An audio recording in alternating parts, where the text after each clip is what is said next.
Hey guys, welcome to the channel.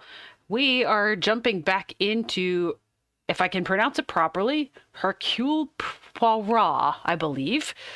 Um, so let's jump in here. Where we left off last time, we had we finished the prologue in which we saw a wealthy family, I guess there's a term for it that I can't immediately think of, but the matron. The matron of the house, she was accusing the hired help. And it turned out not to be the hired help at all. She was selling off possessions because of the fact that they were in financial trouble, and the daughter was trying to protect the possessions against the mother. She didn't want her father's stuff stolen from her. So we solved that. And I need to make one adjustment here really quickly. I'm going to tab out, which cancels all the music, but I need to adjust my audio settings because it's awfully loud right now. Okay, so anyways, we do not want to start a new game. We want to continue. But anyways, so it was supposedly a number of years later, the daughter contacted us again and wanted to hire us for another case. I guess their family name is being besmirched or something like that. So I don't know if it will go through that again or not, but let's see where it puts us.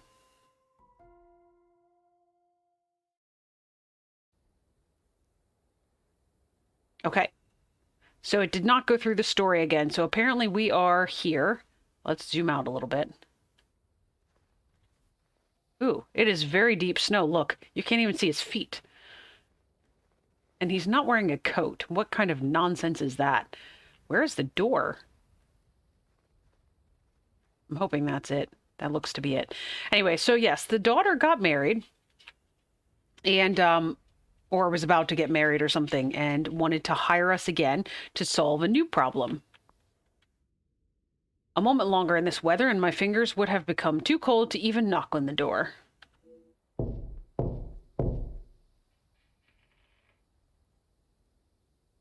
Bonjour, my name is Hercule Poirot. I am here at the invitation of Mademoiselle Angeline. Ah, Detective Poirot. We have been expecting you. Please come in from this frightful cold. If I'm not mistaken, he's Merci. Scottish. I don't think I would have lasted much longer out here before turning into an icicle. Welcome. I am Archibald Sterling, the head butler. Please accept my apologies. I have a rather pressing matter, but I will see that you are attended to immediately. Do not trouble yourself on my behalf. I am sure I am more than capable of finding my room. I shall straighten myself up and be ready to join the party. There is no rush, Detective. Dinner will not be served for some time, so please, make yourself comfortable. Once you have settled in, I am sure that Miss Angeline will be happy to see you. She has been eager for your arrival. She's not been herself recently. You will be staying on the first floor. I believe your room is one of the two on the west side of the house. Merci. I am sure we shall speak again soon.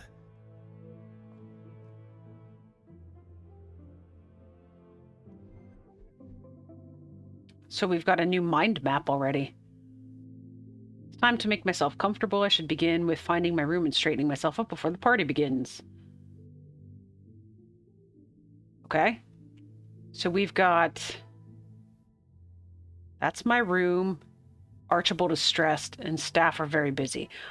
We can't connect anything yet. We don't have any links. You can see at the top left, we don't have any links.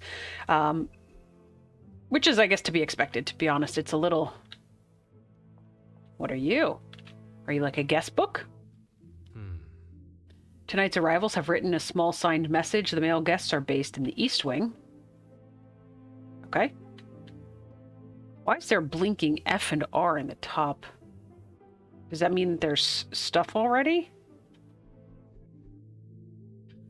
Oh, F takes us into the characters. And what does R do? Does that take us into the mind map? Oh, Okay, yes, it does. And we got now the welcome book. All right, let's back out. Go find our room. I don't have a compass, so I don't know where the east wing is. Maybe here? I can hear bottles clanging and moving furniture. I presume this is the salon. The door is locked. Okay, just kidding. That is not our room. Telephone? I imagine this is used by Archibald. I very much doubt Mama would use it. I presume this leads to the dining room. I'm sure there will be a grand reveal when all are present. Okay. And here is a person. Zachariah, I believe is what that... Bonjour. Allow me to introduce myself. I am Detective Hercule Poirot. Detective? I hope you're not here for me. He's got some crazy hair. Not that I am aware of. Should I be? Ha! Ha ha! Not often you meet a detective with a sense of humor. I'm Zakaria Demir, but you can call me Zach. Good, that's a lot easier to say. Judging by the smell of alcohol, I would say he had begun the celebrations already and is likely to be this friendly with everyone. Okay, so we've got questions for him. I understand the staff are busy, but I was hoping I could find someone to assist me. Have you had a chance to congratulate the happy couple? I think we are able to ask both of these, so let's start with the... I was hoping I could find someone to assist me. You'll be lucky.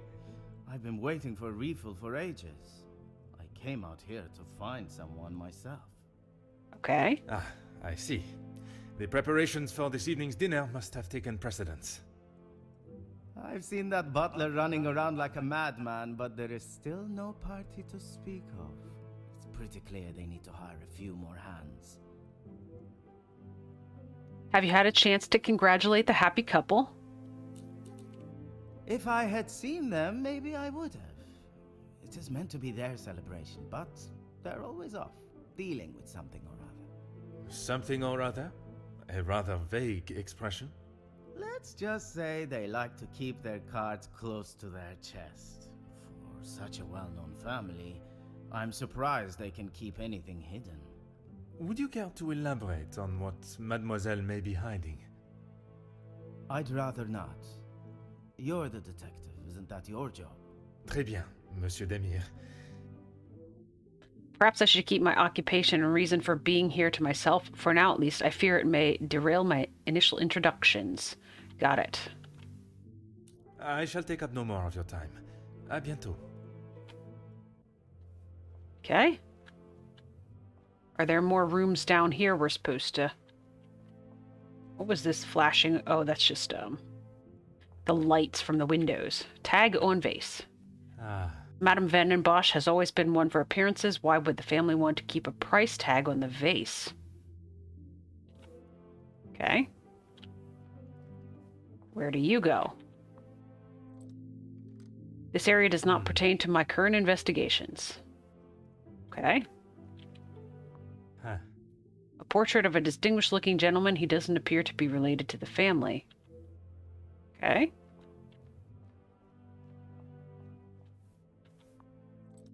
This area does not pertain to my current investigations. I'm assuming at some point they will become pertinent. Okay. It just dawned on me. Look at my shoes. Holy cow. Those are as red can get. And my socks for that matter. But, is there anything else?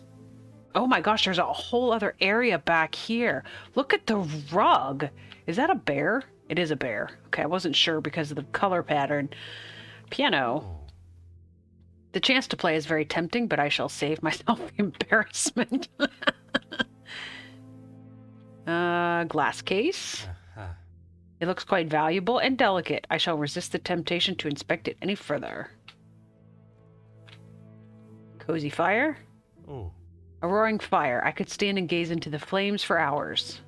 I have that same problem with fireplaces. How about you?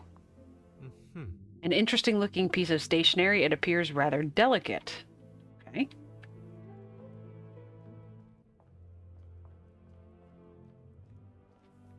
Okay, I believe we are on our way upstairs now.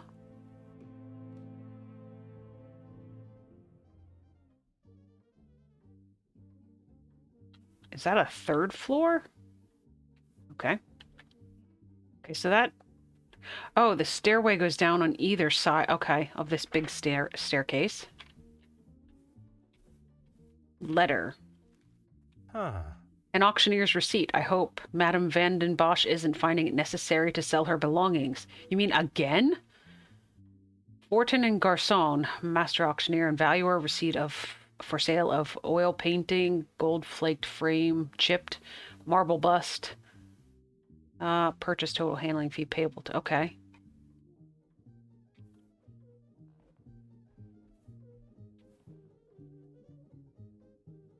There's like some big band music going on in there. Sounds like somebody's like, got a swing dance going on. All right, a painting of a valley with a series of beautiful cliffs. The scenery is truly breathtaking. Oh. I can hear music from inside. This room must already have a resident. Perhaps others have arrived before me. They didn't tell me what level my room is on, did they? I think they just said it was on the east, right? Group of saints. Oh, I got a new conversation unlocked from that. A beautifully composed painting of 7 saints. Madame has quite an eye for striking artwork. Okay.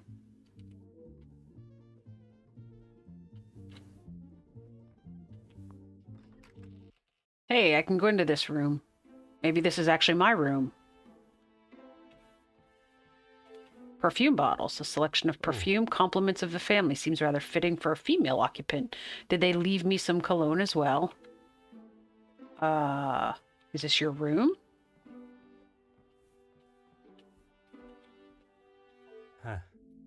Huh. He says the exact same thing as he said downstairs for that.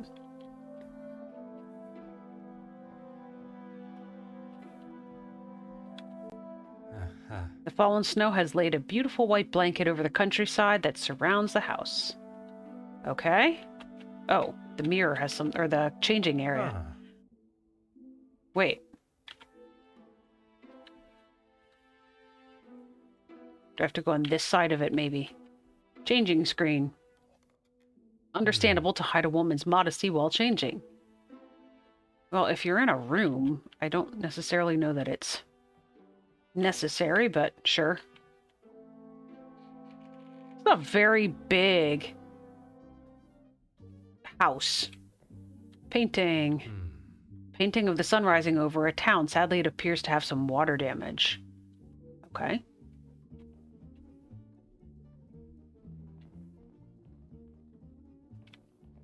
Where do you go? To your room. Oh. This door does not seem fitting of a bedroom. Something far grander resides behind it.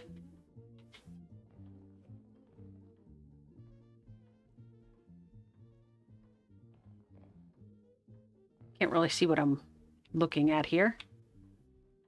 Ooh, there's a bear head. I'm not sure how I would fare coming face to face with such beasts. Nor I. Check the clock before we go anywhere else. The time and skill it takes to build such a wonderful piece, it is an art form. To northeast quarter. I don't have a need to venture to this part of the house just yet. Okay.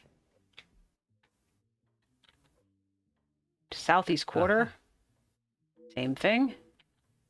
Oh my gosh. How long is it going to take us to solve this mystery if we've got to investigate all of this stuff? Plant? Really?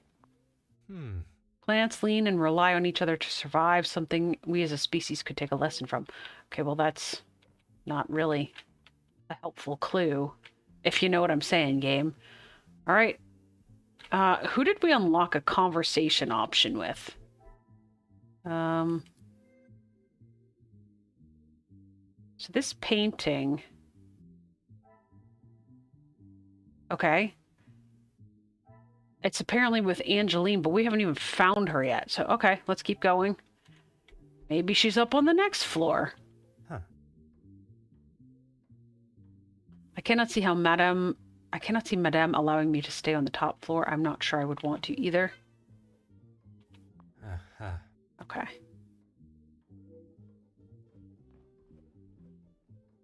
Right.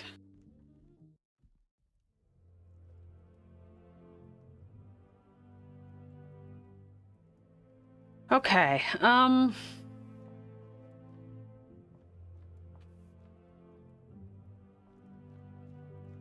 so I still don't exactly know where my bedroom is.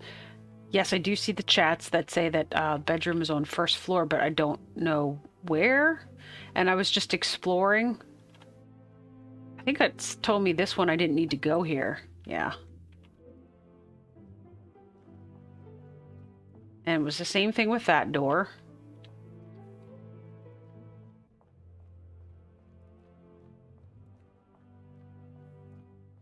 There were no other rooms kind of this direction. And this was the salon. This was the dining room. What's the flashing ink bottle?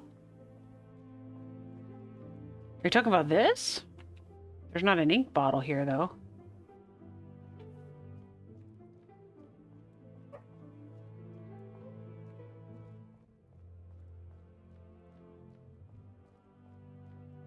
I don't see a flashing ink bottle anywhere.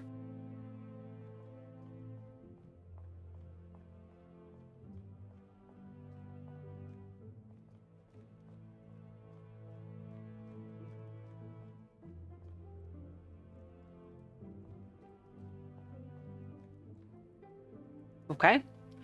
All right, so you think my bedroom is on the first floor, but I don't see any rooms. I mean, I don't see any rooms that I can get into, and I think that's probably my current objective. Well, actually, my current objective is to talk to Angeline, and we don't even know where she is.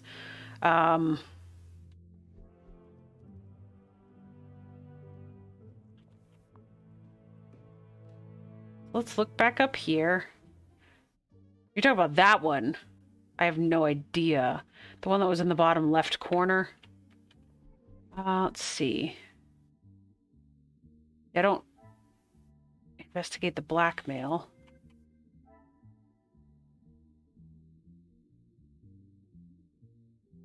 There's no links in that one, so we're definitely looking into this one. There's supposed to be 3 links. Well, I guess there's 3 links now. We might be able to try to link some stuff up, and maybe we've got to talk to Zach again, and then he tells us where Angeline is. All right, so let's see. We have the exquisite painting of the group of saints where we need to talk to Angeline. We've got a welcome book, a locked dining room door, a locked salon door, and audible music.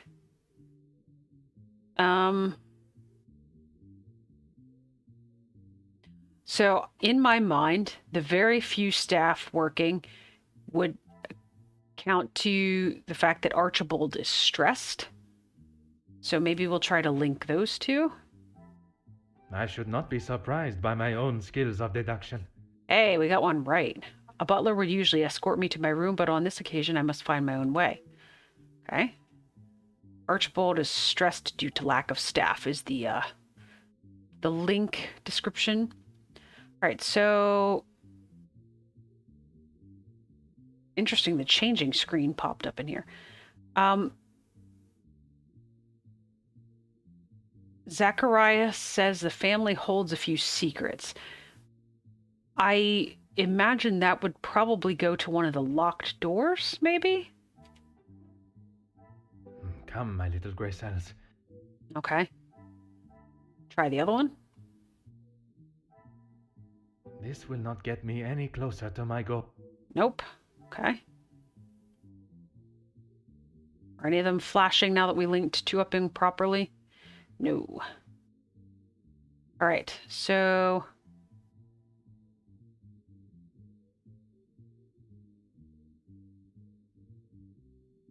Archibald is doing too much. I'm assuming the one link that we have already That didn't give us another conversation option. Otherwise, it would show, just like this one up here shows that we need to talk to Angeline about this once we find her. All right, so let's see.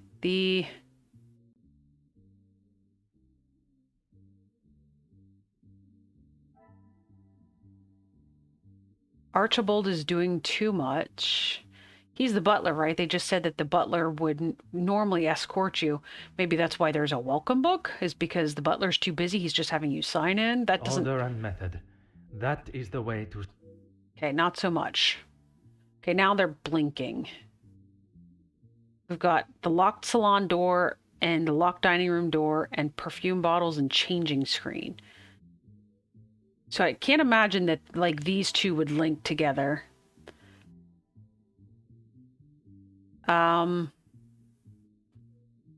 So the locked salon door maybe goes to the perfume bottles?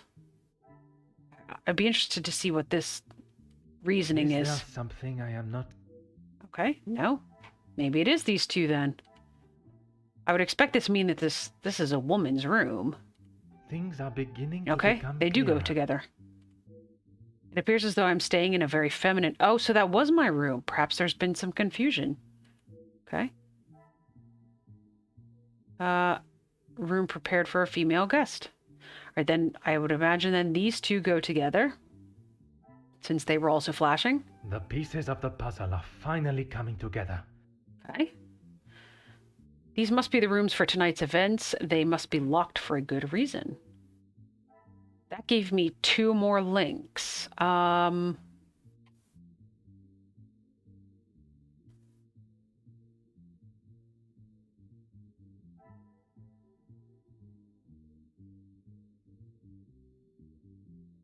So the staff are very busy.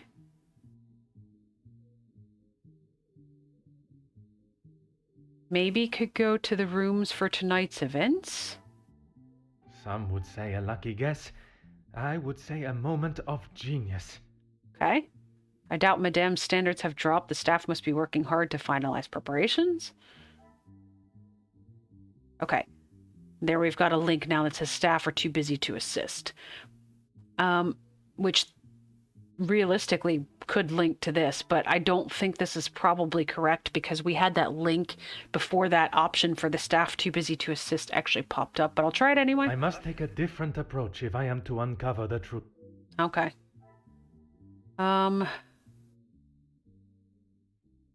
So I don't think the painting probably links to anything yet.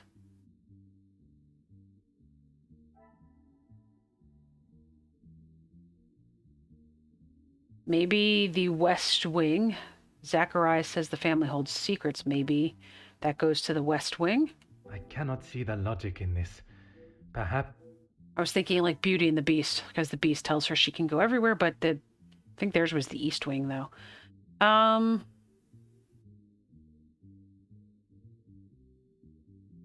Archibald is stressed due to lack of staff. Could maybe be because Archibald is doing too much. I must act on thought. So there's some of them that could realistically go together sometimes, but they don't. They tell you they don't. All right, Archibald is stressed due to... They're flashing now, obviously, is what I'm looking at. Archibald is stressed due to lack of staff, which is why the room is apparently prepared for a female guest. Another success. I never doubted myself. And you see we're out of links now, so we have everything. Archibald is clearly flustered with his tasks. It appears he has sent me to the wrong room. Oh, inspect the bedroom to advance the investigation. All right. Let's go.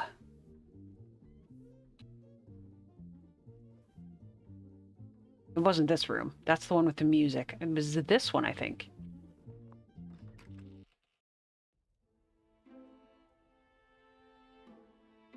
Oh. The pillow is now available to inspect. A card is hidden under the pillow. It indicates Hugo would like Ms. Conrad to speak with him ASAP. Well, I am neither Hugo nor Ms. Conrad. It appears Monsieur Sterling has given me the wrong room. This one has been made up for a Jacqueline Conrad. No matter, I shall find My chamber. I think I don't know if that's spelled wrong or if that's like a French kind of thing. Okay. Is there anything else? Oh, here we go. Cupboard. There does not seem to be anything of interest in here. Okay, well then, why am I inspecting it? Anything else here to inspect before we go back? Oh, the trunk. Luggage. There is no tag, but must belong to one of the guests. Okay. Talk to Angeline, talk to Zach, and inspect the ground floor hall are now our tasks. So we need to go back to the ground floor hall, and we need to talk to Zach. And like I said, at some point we need to talk to Angeline, but we have no idea where she is. So let's go accomplish the other tasks. In my fancy red shoes.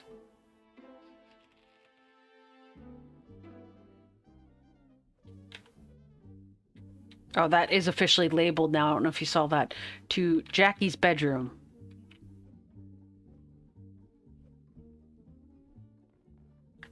Oh, who are you and where did you come from?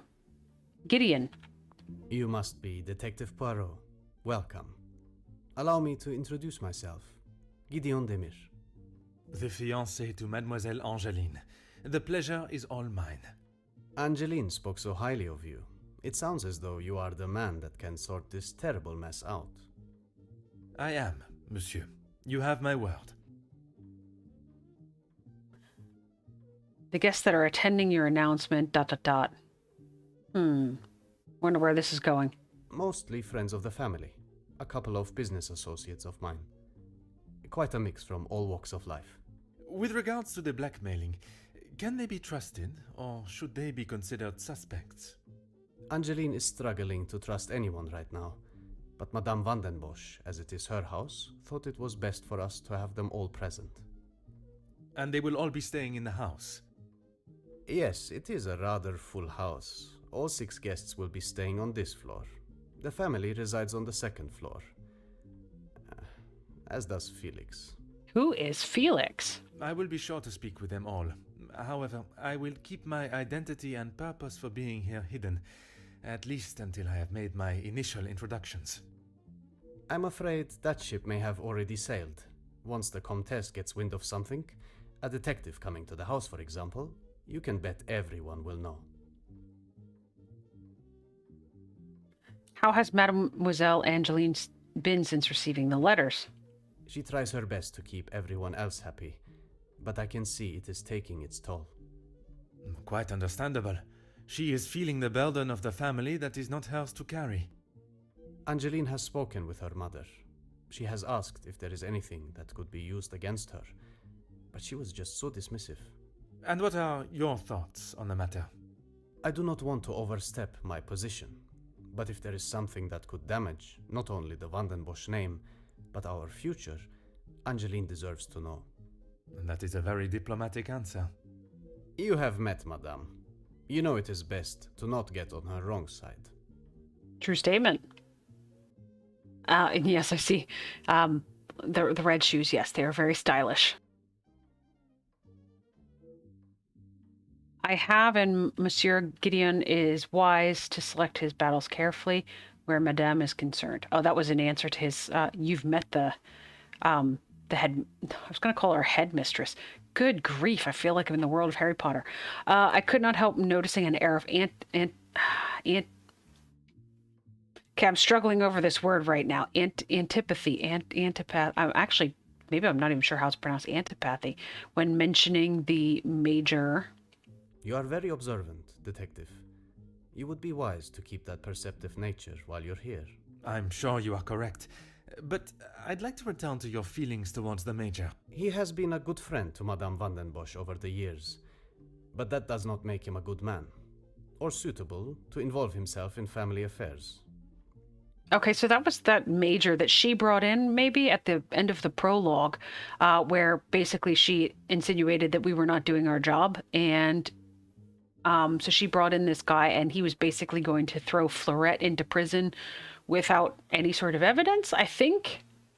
Okay, let's see what he says here. Monsieur Gedeon has not said anything negative against the Major, but it sounds as though he is questionable of the Major's intentions in the house. Merci, monsieur. I shall leave you to prepare for tonight's celebrations. Okay, back downstairs we go.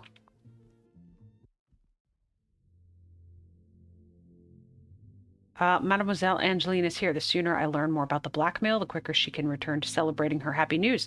I am also eager to hear about Mademoiselle Elizabeth and what became of young Fleurette.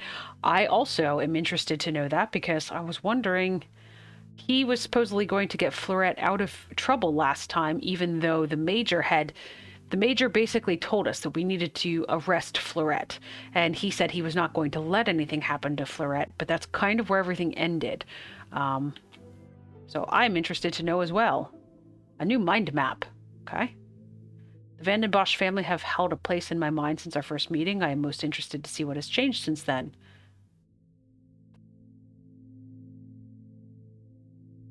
Okay, we've got a receipt and the tag on the vase and Gideon's unsure of the Major's intentions. Oh, there's a link already.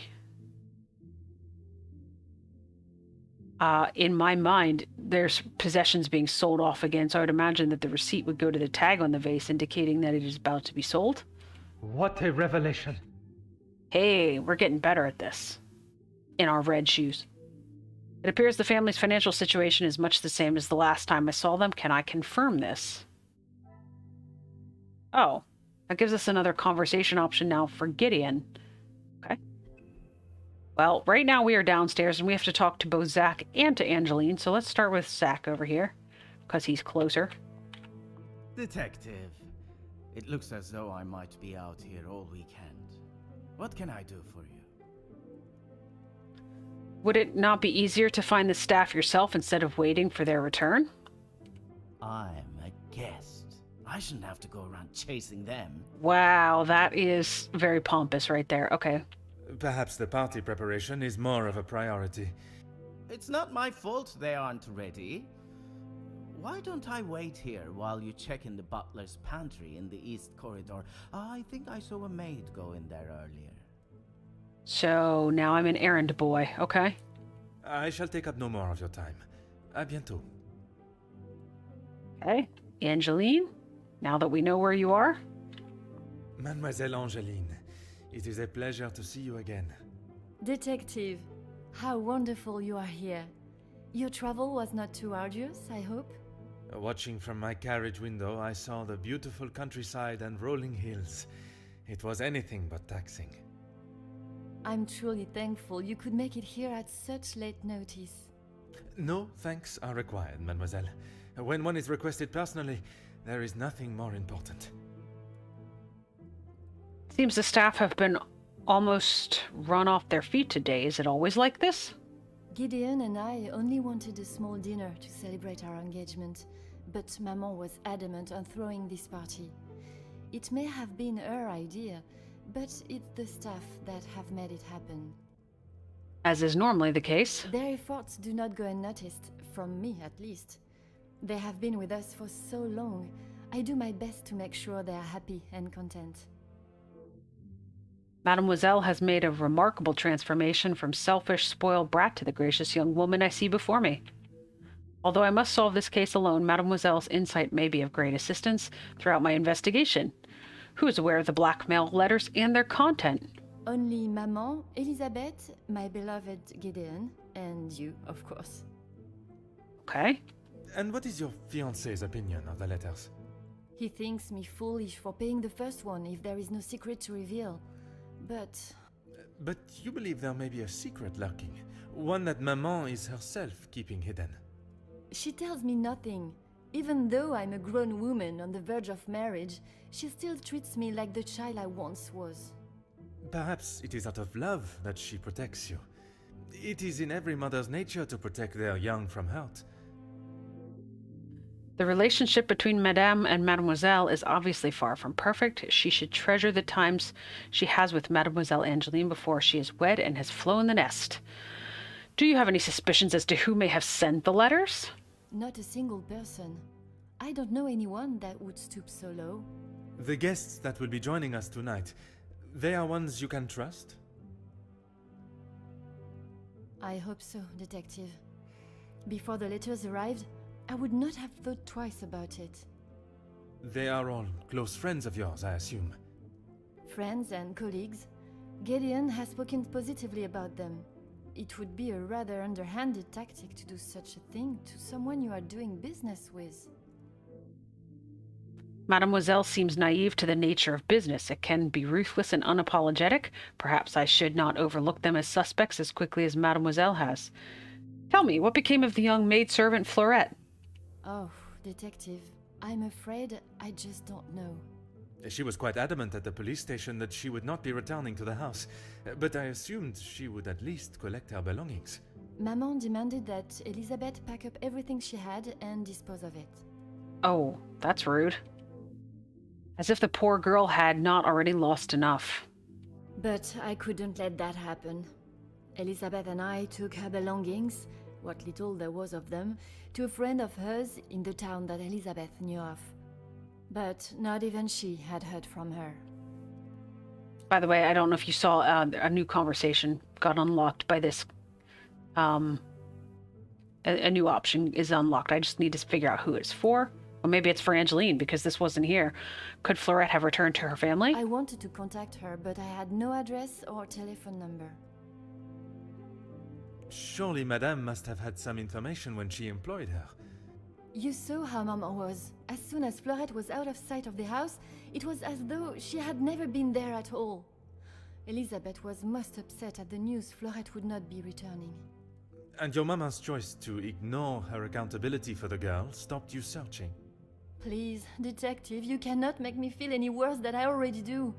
If I could go back and live that day again, you must believe me, I would never have done it.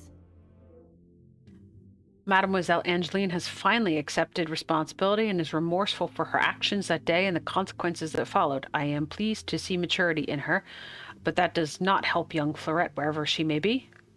There are certainly some beautiful pieces of art here. Yes, Maman has quite a collection, although they are not all to my taste. Most, in fact. The painting of the saints, in particular, it is quite exquisite. Is it connected to the house in some way? The one in the hall? If you look above your bedroom door, you will see one of their names. I believe they were originally carved to watch over the occupant. Interestingly, I did notice those above both the doors in the upstairs, the one the music's coming out of, and my room, which is actually technically Jackie's room, apparently. There are paintings that look very similar to the Saints painting, so... Merci, mademoiselle. I shall find you if there is anything further I need. Okay. Let's check our mind map. So there's no links, but we have to talk to Gedeon about that one. This has a link. We have to inspect the butler's pantry. I just need to figure out where that is. And this is just to investigate the blackmail. So let's go see if we can't find the butler's pantry. I kind of got the impression it was down this way. To Butler's pantry. Felix Hagen is the major. Okay. I did not remember that. Oh, there she is. Pots and pans. The cook has obviously used them for quite some time, judging by their condition. Okay.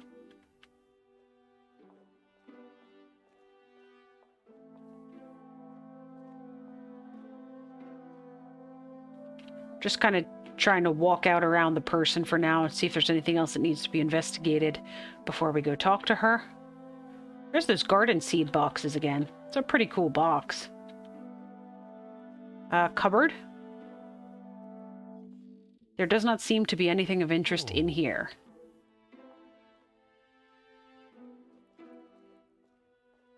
Oh, that's Elizabeth. You know, I thought the clothes looked familiar, but for some reason she doesn't look quite the same to me. Alright, let's talk to her. Ah, Mademoiselle Elizabeth. What a pleasure to see you again. Detective Poirot, I'm so glad you could make it. Unfortunately, it is not purely for pleasure that I am here. Mademoiselle Angeline requires my attention professionally. Yes, Angeline has told me. I'm glad she called upon you, Detective. I've been rather worried about her. I will do everything I can to find the blackmailer and bring them to justice. I have every faith in you. I didn't remember her saying that Elizabeth was one of the people that she told. I thought she said it was her and Gideon and her mom and Detective Poirot. I guess I must have missed that. I hope I am not interrupting you. We are all very busy, as I'm sure you can imagine. After I'm done, I can come to your room and help you with any further questions. I'm rather embarrassed to say I'm having trouble locating my room. No one escorted you. I'm so sorry. Everyone is just so frantic at the moment. Madame has requested all staff prepare for this evening. And you have been tasked with jobs in the pantry. Surely your talents could be used elsewhere. I do as Madame asks. Well, as Archie asks. Monsieur Sterling. Yes, I met him when I arrived. A charming gentleman. He did give me some rather vague instructions to find my room, though. I can only apologise on his behalf. He would be mortified. I'm afraid I cannot be of much more help, but I believe you are located next to Mr. De Silva. By all means, the house is yours to explore. I suppose I should not take Monsieur Sterling's lack of directions personally, considering the amount of work the staff have been tasked with. At least now I have permission to further roam the house. I am glad to see Mademoiselle Angeline has not allowed the blackmail to dampen her spirits today. Yes, I'm afraid it may be all for show, though. She has not been herself, and it is not only I that have noticed. Madame Vandenbosch. Surely it must have had some effect on her. Madame has carried on as though nothing has happened. She has never been one to show emotion, and she doesn't seem to notice how it has affected Angeline. The staff, on the other hand... Angeline means no harm, but there have been some instances recently where she has acted rather sharply with them. I hope not too sharply. A house of two Madame Vandenbosches would surely be too much for anyone. It's funny. I saw the welcome book as I arrived. Ah yes, guests are requested to sign the book when arriving. I believe it gives details to the guests' room locations. It stated the male guests are to be staying in the East Wing. Yes, Madame does not believe in male and female guests residing beside one another. I have been eagerly waiting to hear more of Belgium's greatest love story. Oh, yes, well, I'm afraid it is far from a happy ending. Luke is sadly no longer with us. In what way? Like he doesn't work for them anymore? Or he died? Huh. Oh, mademoiselle, I was not aware. It's fine, Detective, honestly. I'm sorry, but I really must finish this. Bien sûr, mademoiselle. For a man that has a mind so brilliant and astute, I have made an easy job of embarrassing myself. Let this be a reminder to use one's gray cells before speaking. Merci, mademoiselle. The pleasure is mine, Detective. Okay. I did see another conversation option that popped up at one point, but I think it went to Elizabeth. So we have to talk to Gideon and to Angeline. We have to talk to Zach. Oh, they've not crossed out to inspect the butler's pantry yet. What are we missing? This was the butler's pantry, right? And inspect the east rooms. Isn't this where we are, is the butler's pantry? Is there something else around here that I missed other than pots and pans? We already looked at the cupboard. Can't inspect the sink or the wine barrel. Nothing on the table. None of this stuff. Okay. Before you leave, Detective, I have something for you beside the furnace here from Angeline. She wanted me to give it to you on your arrival. Oh. Okay. Merci, mademoiselle.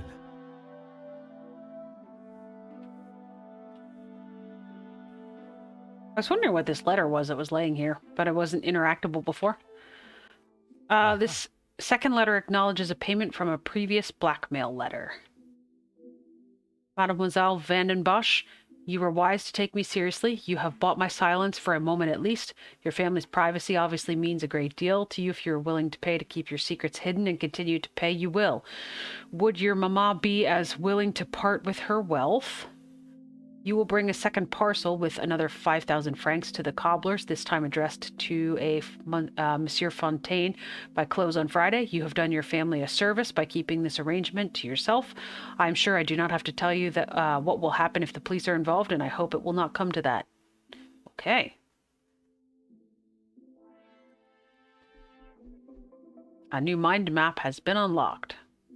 I'm now able to read the letters that were sent to Mademoiselle Angeline. I'm sure there's a great deal to learn from them, and hopefully some clues to the author.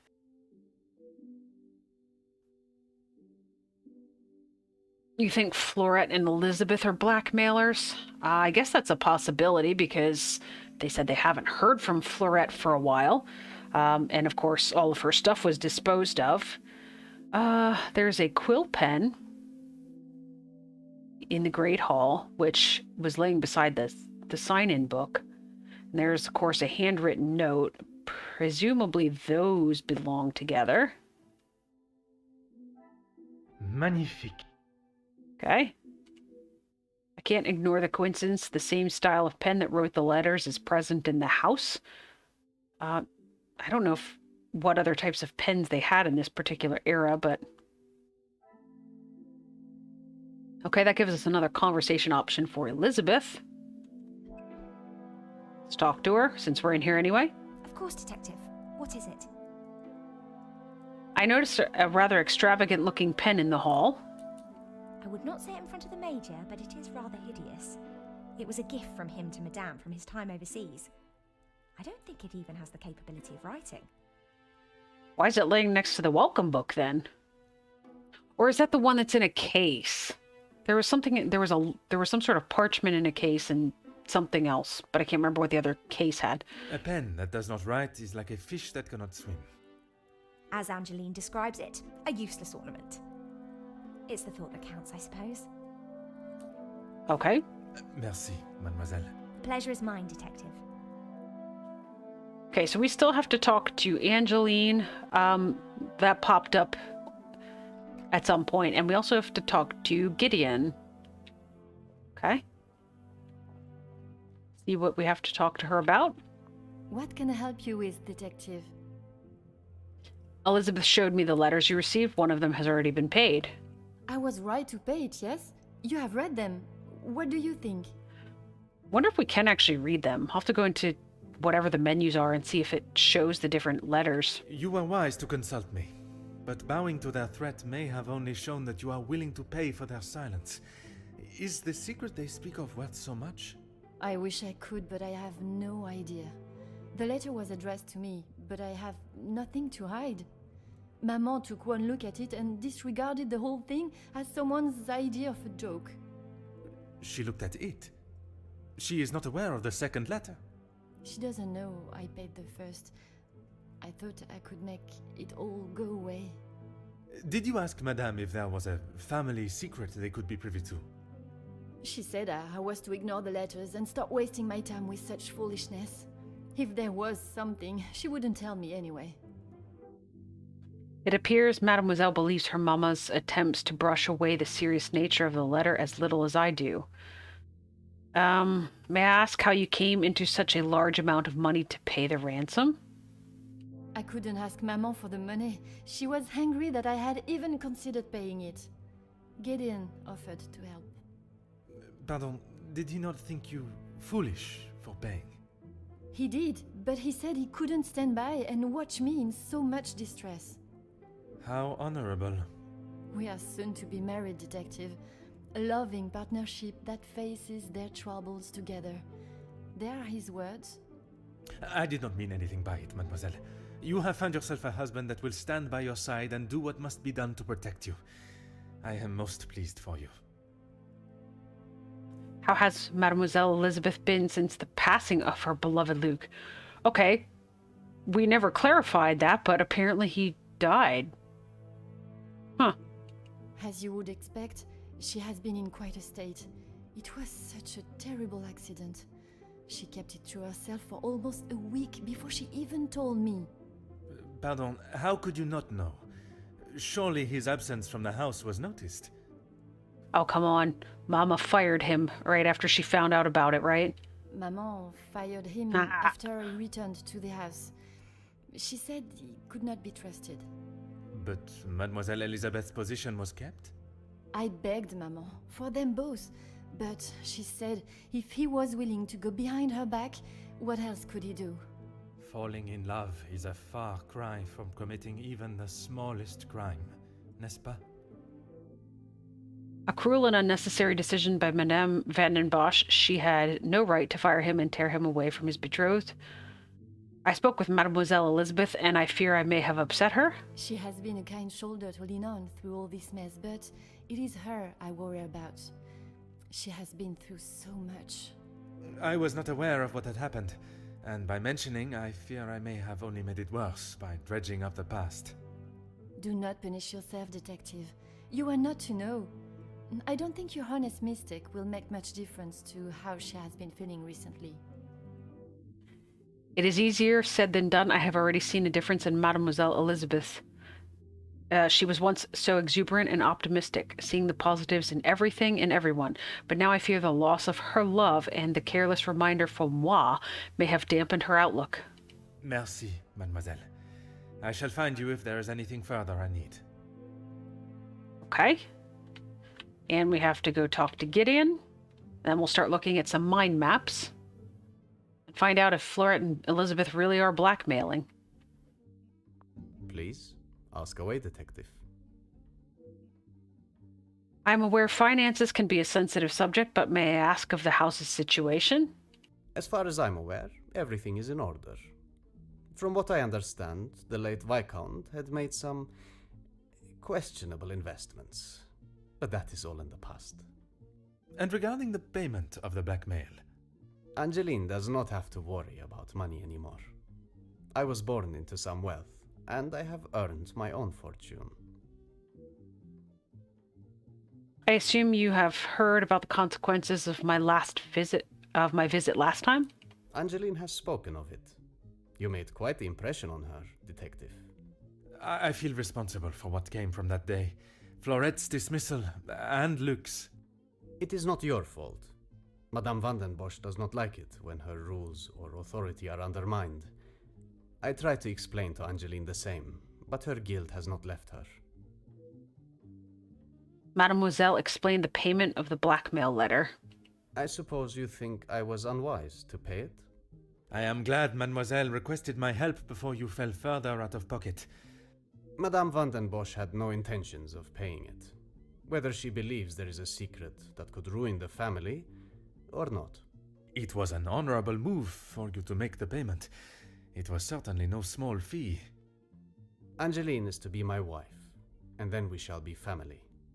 As far as I am concerned, my money is our money. Okay. Merci, monsieur. I shall leave you to prepare for tonight's celebrations. So this is what they were talking about above these doors. You can see that above the doors there are the saints. I can't say I realized that they were different, though. But yes, they are different. This one has the... If you're looking at the picture of the saints, this is the third from the right. And this one is... I'm not sure. Maybe the one in the middle? It's hard to see, but I think it's the one in the middle. All right, let's see what we've got going on here. So this one does have a link, and we've done all of the things. We talked to Elizabeth, we talked to Gideon, and we talked to Angeline. So let's see what we can link up in here. The letters were possibly written in the house. What's ornamental? Oh, the quill pen.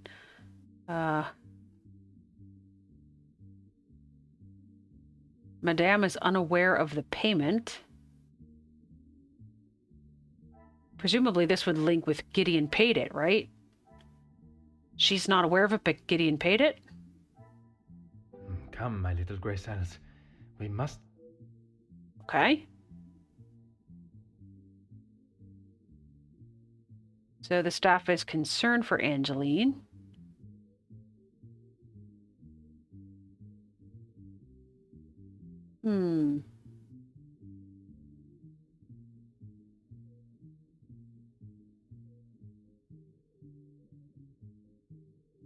I don't think this would link with this because The staff being concerned for Angeline doesn't reasonably link up to the fact that her fiancé paid the demand.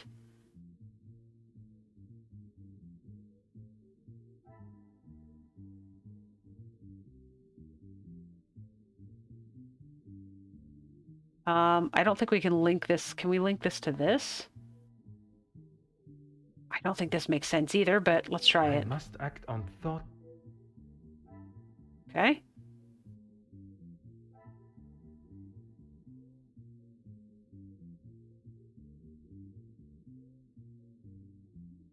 Maybe this links to this to identify that this is in fact not the case if the quill is ornamental. I cannot see the logic in this. Perhaps a... Okay. Probably something's got to be flashing by now. We tried to link 3. Okay, I did look at these briefly, but this was the same type of thing when I mentioned this probably doesn't link to this. The staff is concerned for Angeline. I don't know how this would necessarily link to... Because they don't even know that there is a payment. They don't know that there's blackmail going on, so... Let's put them together. Some would say a lucky guess. They will no doubt be concerned for not only Angeline, but also for the positions at the house. What is the extent of their knowledge of the matter? Oh, that's why it links up, is because they seem to be aware. Okay, there's no more links here. Let's hop into this mind map. Oh, we still have to talk to Zach and inspect the east rooms, but there is a link in there. Oh, there's 3 links in this one. Oh my.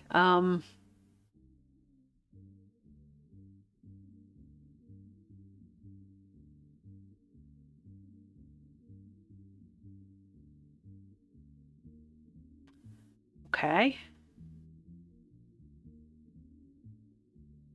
Gideon believes the finances are in order. He sees his money as the family's money.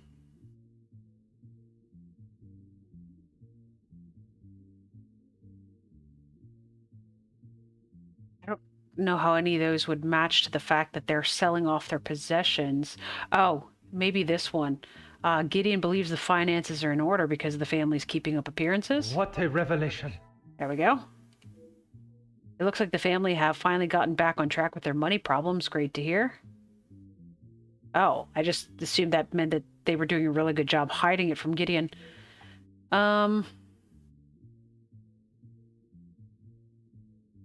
Which part was unexpected? What, that Luke just died, or which part were you saying is unexpected? Cassandra is angry at Elizabeth and Luke. Cassandra's the matron, correct? Angeline is mindful of the staff. Oh, this would probably link about the fact that Angeline has matured. This will not get me any closer to my goal. Or maybe she's mindful of the staff. Oh, no, wait, no. This would probably link... She feels guilty because of Florette, so she tried to contact her? I must take a different approach if I am to uncover the truth. Okay. Well, Elizabeth hasn't been herself.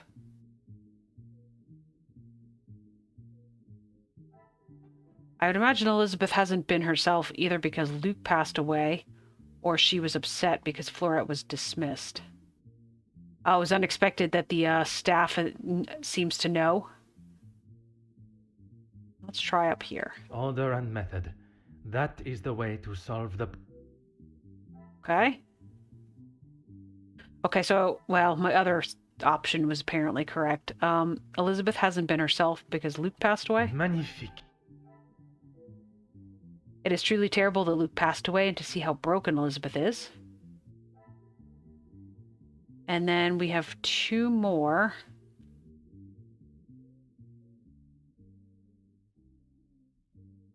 Elizabeth mourns for Luke.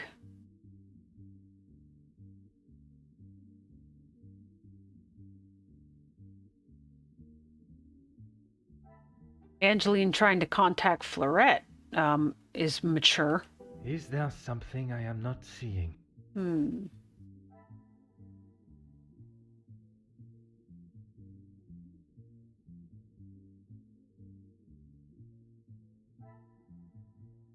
So, with this, Cassandra's angry at Elizabeth and Luke, so she fired him. I must act on thought and fact.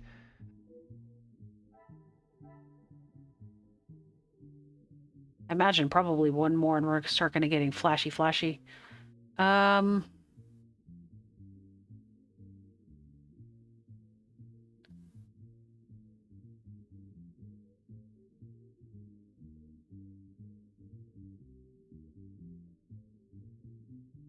So this is not the mind map that talks about the quill, because apparently the Major's the one that gave the quill. What do Florette's bubbles say? Florette's whereabouts are unknown, and she was upset. Elizabeth was upset that Florette was dismissed.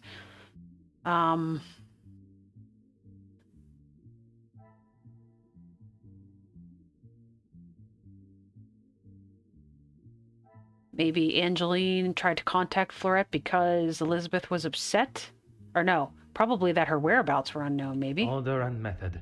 That is the way to solve the problem. Okay, there are some flashing now. Wait, I tried to link these two, did I not? Angeline is guilty about dismissal, with Angeline is mindful of the staff? Things are beginning to become clearer. Or did I just talk about it and then I tried to link it with something else? Oh, I might have tried to link it with the fact that she's matured. Angeline is trying to do good even though the dismissals weren't entirely her fault. Okay, so this was also flashing. Before we went into, I didn't see what else was actually flashing at the time. Elizabeth mourns for Luke.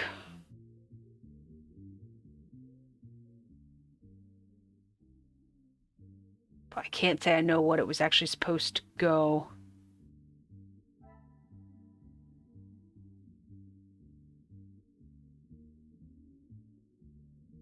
Probably wouldn't go with this, right? I mean, Elizabeth just being upset about everything. She mourns for Luke, and she's upset that Florette was... Another success. Oh, sure does. I never doubted myself.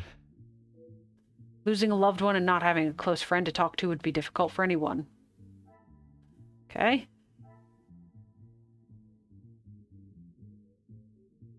Okay, so now we've got an additional link. So Angeline is trying to redeem herself. Maybe she's matured? I cannot see the logic in this. Perhaps as... The other option I could think is that Elizabeth lost loved ones would link to Elizabeth not being herself. Is there something I am not seeing? Nope.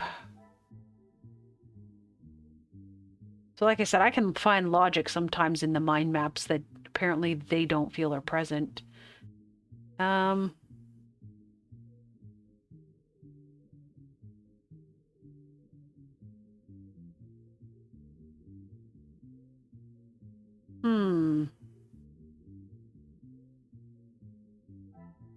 try to link these two. Angeline tried to contact Florette with Angeline is trying to redeem herself. The pieces of the There we puzzle go. are finally coming together. Mademoiselle Angeline says she never intended for Florette to be fired. I believe her. It is certainly not the happy news I was expecting. Mademoiselle Elizabeth lost her beloved Luke, and young Florette and the maidservant has not been seen. Even with Mademoiselle Angeline's efforts, at least it appears the family have survived their financial difficulties. Objective complete. Faces to faces. The faces can't be directly linked. We had tried that in the past in the prologue. You can't like click on Gedeon, for instance, and link him up with like Angeline. Oh, light bulbs to light bulbs? No, that's not always the case, because here's a speech bubble to a light bulb. And I mean, this speech bubble goes to this speech bubble, but over here it was the tag went to the receipt. So it's not always the icons. I did check for that once upon a time, but I didn't see anything. Oh, we have another conversation option with Angeline now. Okay.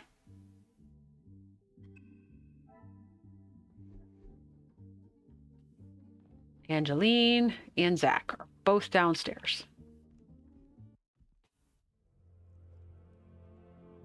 All right, let's start with Zach. Detective, it looks as though I might be out here all weekend. What can I do for you? Monsieur Sterling said my room was on the first floor. Is that what he said? I can barely understand most of what he says with that accent. I can understand Monsieur Sterling perfectly, but Monsieur Demire is one from Morvin Rouge away from... I don't know what that means. Away from becoming unintelligible. I find his accent rather pleasant, reassuring. I guess. Not too helpful when it comes to finding your room, though. You'll probably be the lucky one that has that hideous plant outside the door. Hideous plant outside the door. The only plant I remember investigating is the one, I think it's on the second floor, but it's in a corner. It's not next to any doors. I shall take up no more of your time. À bientôt. Okay, we had to talk to Angeline yet, too. What can I help you with, Detective? Or not. Merci, mademoiselle. All right. Let's look at the mind maps then. Oh, that's right. We still have to inspect the east rooms. I'm guessing those were on the second floor. There's no links on this one. There is one link in here. You know what? Before we look at trying to link, I imagine once we start inspecting things, there will be more links, and then we don't have to look at them twice. So let's go down here, and this is the only plant I remember inspecting. So unless there's other plants outside of rooms, like these ferns, maybe? To northeast quarter. Gosh, we have a whole other section of the house now. All right, what's this? Luggage. That is not luggage. Good lord. Huh. Zach Demire, I presume, and his rather expensive luggage. His room faces the back garden. Oh. This plant is striking and full of color. It really draws one's attention in a positive way. Maybe that's the plant he was talking about. To room? Oh, it's another one of the saints above it, by the way. I should really conclude that this room is mine before going in. Oh. Okay, well. So naturally, the way that you conclude that it's your room is to go investigate everybody else's. I can hear a male voice practicing what sounds like a speech, perhaps. We shall hear this later. Okay, well then that's definitely not our room.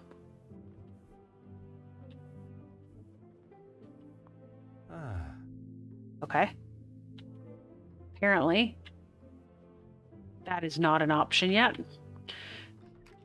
So there was another room over here, or another whole quarter of the house.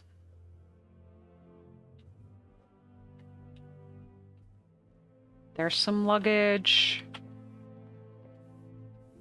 Now that's a unique plant. Maybe that's what he's talking about.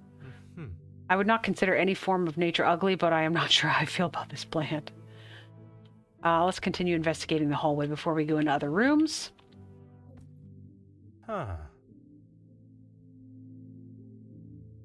More luggage for Mr. E. de Silva left unattended and right between the two front-facing rooms. Which makes it complicated to know which one is mine. Here's another plant. This plant is striking and full of color. Okay, well, that's the same thing he said about the other plants. Okay, let's jump into some rooms. Apparently he doesn't want to go into that one either. This may be my room, but it looks like I have a few things to settle first. Oh.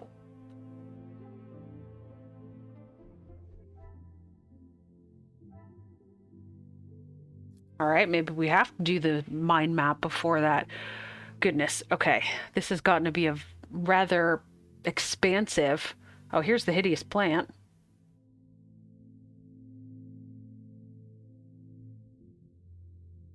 Maybe that links to Zachariah's directions because of the fact that basically he told me I probably am the one that has the hideous plan outside of it. This will not get me any closer to my goal. Nope.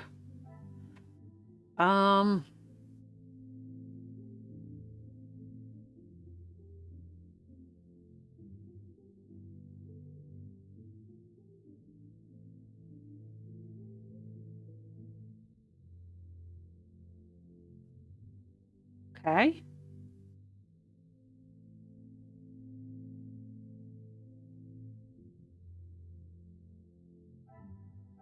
My room neighbors Ernesto's.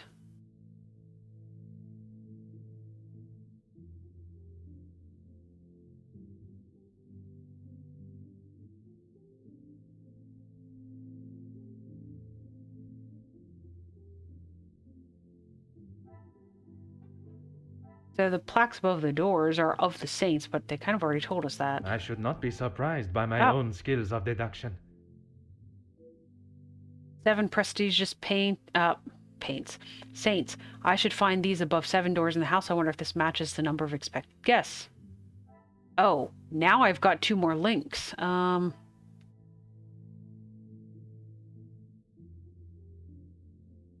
saints assigned to rooms.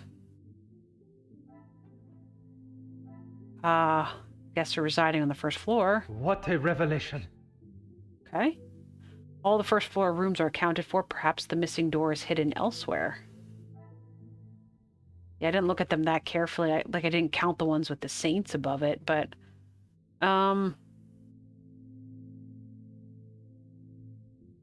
One door is missing. Maybe that's my door?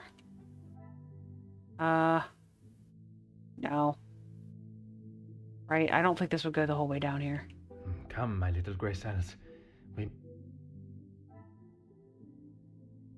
Anything flashing yet? Not quite yet.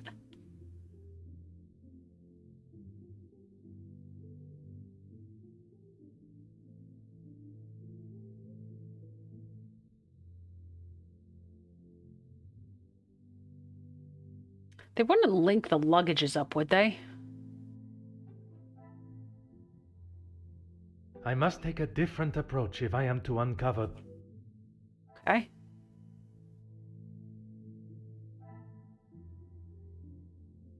Oh, there's 2 links again, too. Whatever I linked last time must have given us yet another link.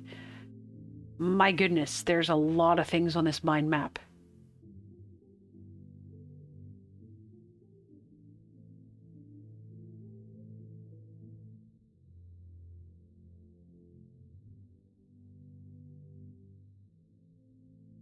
Permission to roam.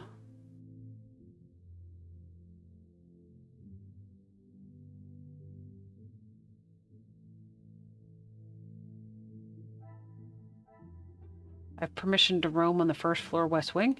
Is there something I am not seeing? I mean, there's something I'm not seeing at the moment. Okay, there's stuff flashing now. So before we miss it, these 2 and these 2. Okay, so let's...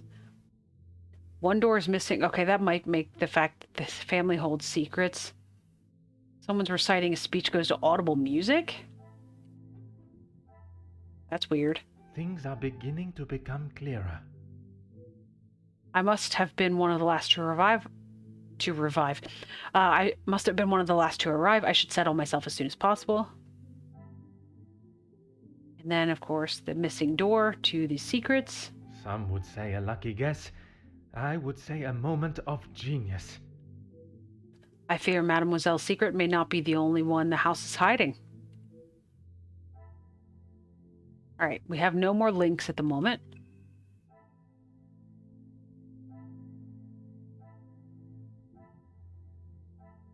Okay, so we still have to inspect the east rooms. Locate your room and get settled into your surroundings. Come, my little gray cells, let us solve this mystery together. So, this says Mr. E. de Silva, and we are supposed to be next to an Ernesto. So, presumably I'm one of these rooms, but I don't know which one, since his luggage sits in the middle. Oh.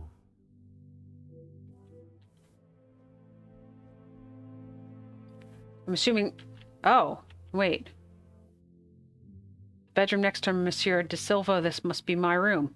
How did he know that was Mr. de Silva's? Finally, I found my chamber.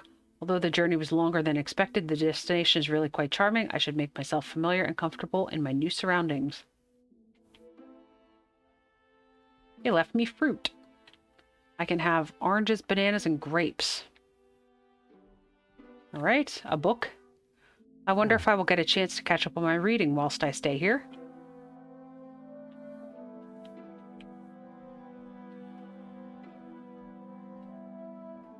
A window? Huh. The snow has limited the view from the window, but it certainly has a beauty of its own. I have a changing screen, but it's tucked in a corner. I'll bet he's going to say that it's cozy and he could stand there for hours. Ah. Yep.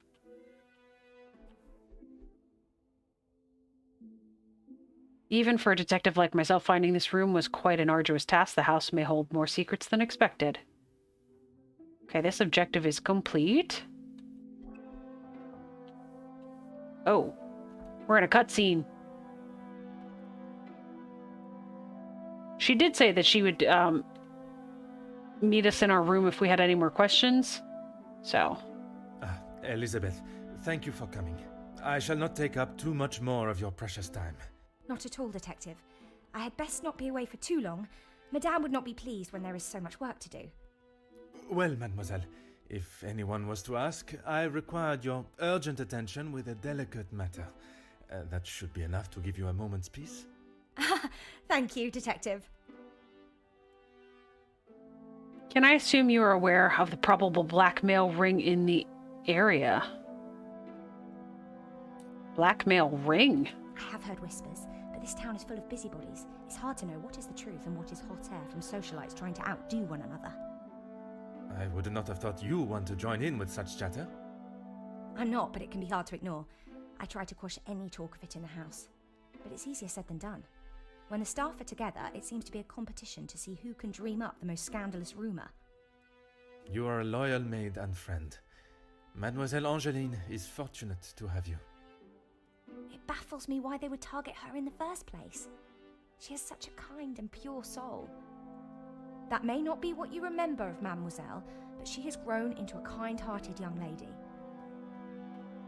That might be exactly why she's being targeted, is because they know that her mother's got secrets and she would be the kind that would be kind and pure soul that's trying to protect her mother. I was wary of that when I arrived, but I myself can see a change in her, a maturity. And if it is as kind and pure as you have stated, she should not be troubled by the letter. Letters, Detective. I brought you the other. There we go. Mademoiselle Vandenbosch, you do not know me, but I know you and your family very well. For years, you have stood high on your pedestal, attending parties and living the lifestyle of the upper class, a life that you were born into, all the while hiding a sordid secret that would tarnish the Vandenbosch name forever. Once a respected family with morals and nobility, but now you rely on riches and jewelry to show your worth, a worth that is not deserved, even residing in a home that was obtained under your lies. But not for long. For your secret to remain exactly that, take a small brown paper parcel filled with 5,000 francs addressed to Monsieur Dupont. Was that his name on the last one? I don't think it was. On the other letter, I don't think it was Monsieur Dupont. To Barbier and Sons Cobblers before sundown on Friday. Although they did say it was going to the cobblers in the second letter as well. If you do as I request, this will be the last you hear from me. You'll be able to return to your life of stolen wealth and excess. If you refuse, be sure the name Vandenbosch will be on the whisper of lips for years to come. I have tried to tell her not to think any more on them, but she fears that even a fabricated story could ruin the family name. She even frets at what it may do to her engagement. I have met Monsieur Demire, and I cannot see his love for Angeline diminishing at something so trivial. Merci for bringing this letter to me. Mademoiselle Angeline worries so much about the family name, but from Mademoiselle Elizabeth's telling, she has nothing to worry about, at least from her own perspective. Perhaps the secret does not directly concern Angeline at all, and she is merely the easy target. That's what I just said! Okay. Merci, mademoiselle. The pleasure is mine, Detective. Okay. We are going to have to pause here for just a few minutes. I need to go grab a drink. So take yourselves a few minutes, go to the bathroom, get a drink, those kinds of things, and we'll pick back up here in just a moment.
Okay, guys, I am back. Sorry about that. In addition to getting a drink, I was actually, I don't know about how the temperature is at you guys' locations, wherever you may be located, as of the time you're watching this, but it really got very, very cold where I'm from in the past, day, and I was actually quite freezing, so I had to go get some sweatshirts and blankets in addition to a drink. So anyways, let's see about our mind maps. There is a link in this one now.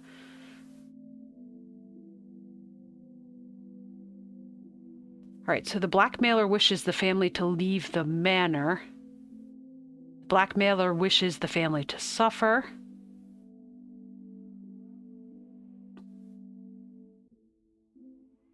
Well, we have the option of the blackmailer wishes the family to leave the manor, connecting to the letters possibly being written there. Come, my little gray Nope. cells. Payment is demanded.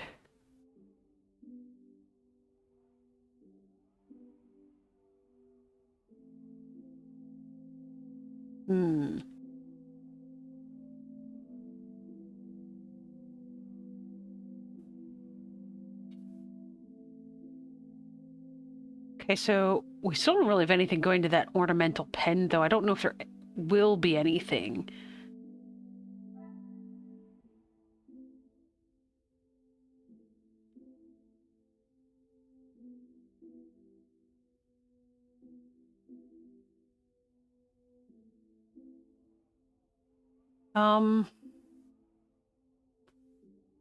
Oh, hey, there's more down here. Household's many secrets.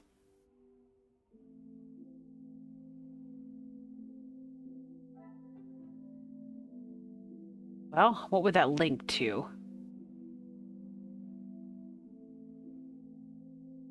The blackmailer wishes the family to leave the I manor. cannot see the logic in this. To be honest, I can't really either, but...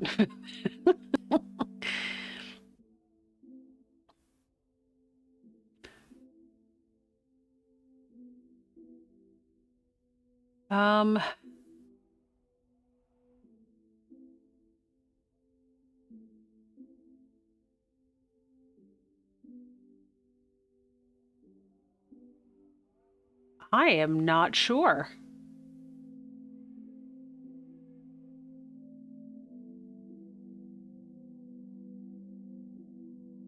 Well, we can do like we've done in the past. We could try to click things to see if they, Did I try to link this to this? I should not be surprised by my own skills of deduction.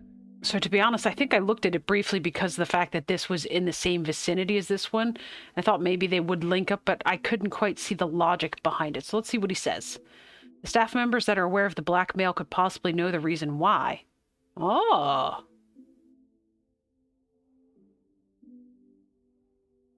It appears the Vandenbosch secret may not be a secret at all. The house staff may know what the blackmailer is holding over the family. Okay, this objective is complete, but we got a new conversation unlocked. I wonder who that goes to. Is it listed? It doesn't seem to be listed here. All right.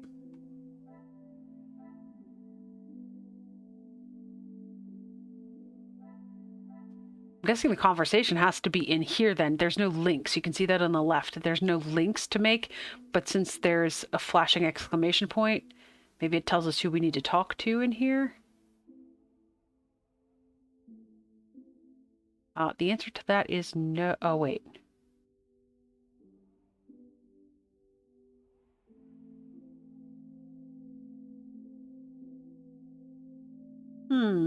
Okay, so who are we supposed to talk to then? There are no more mind maps. It's just these four, and they don't have any more of those. A lot of times they'll tell you what you're supposed to be investigating on this screen. And you can see the other three if they've been completed. They've got check marks in the top left corner of this. This is the only one that's not been completed. Okay. And there's no links here. So let's... Can we talk to you again? Of course, Detective. What is it? Do you know where Mademoiselle Angeline is now? Okay. So apparently she's not downstairs. We did not investigate that, so... She will no doubt be with Master Gedeon. The party was just beginning when I came upstairs. Wait, we're missing the party? That is my cue to make a grand entrance. Am I presentable enough for the creme of society? Quite handsome, Detective. Merci. If you catch me snoring, please poke me in the ribs. I will use Madame's sharpest poker. Ouch. It sounds as though someone else may have already been poked.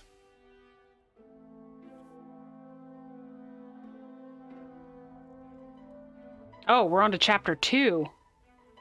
I think I've got time for chapter 2, the altercation. I do see your message that says, what does the suspects list say? I'm out of whatever screen that must have been on, so I will let you know. This is Gedeon and Felix, apparently.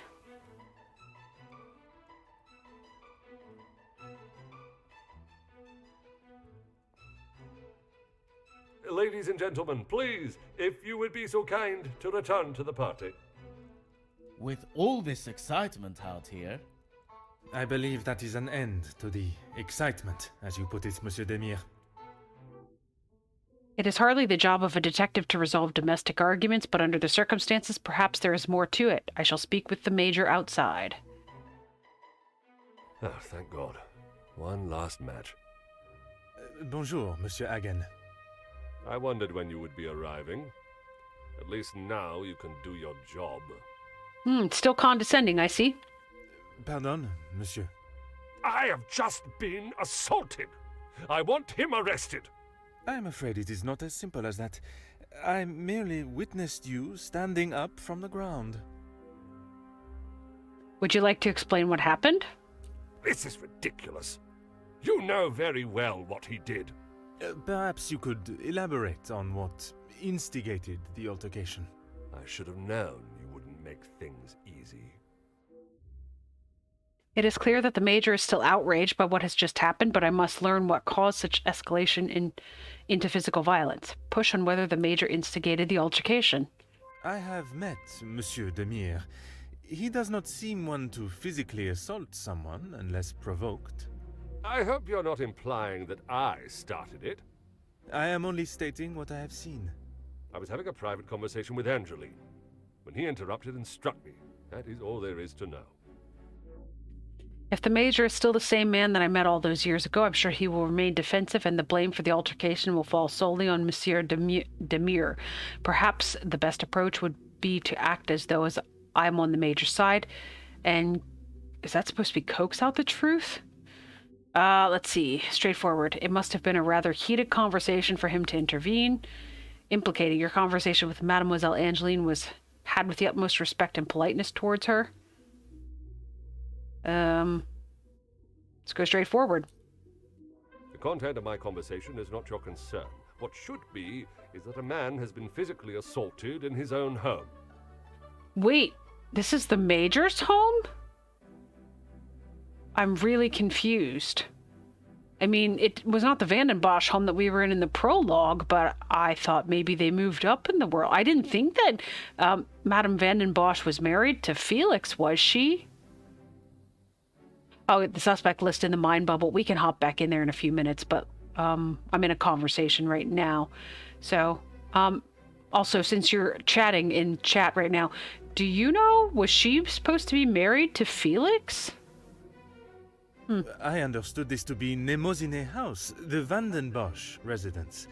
Oh. Am I mistaken? Never mind. Forget I asked that question, because they're going to answer it. And I reside here. My home is not what is being questioned right now. Oh. So the Major and Madame Vandenbosch have hooked up.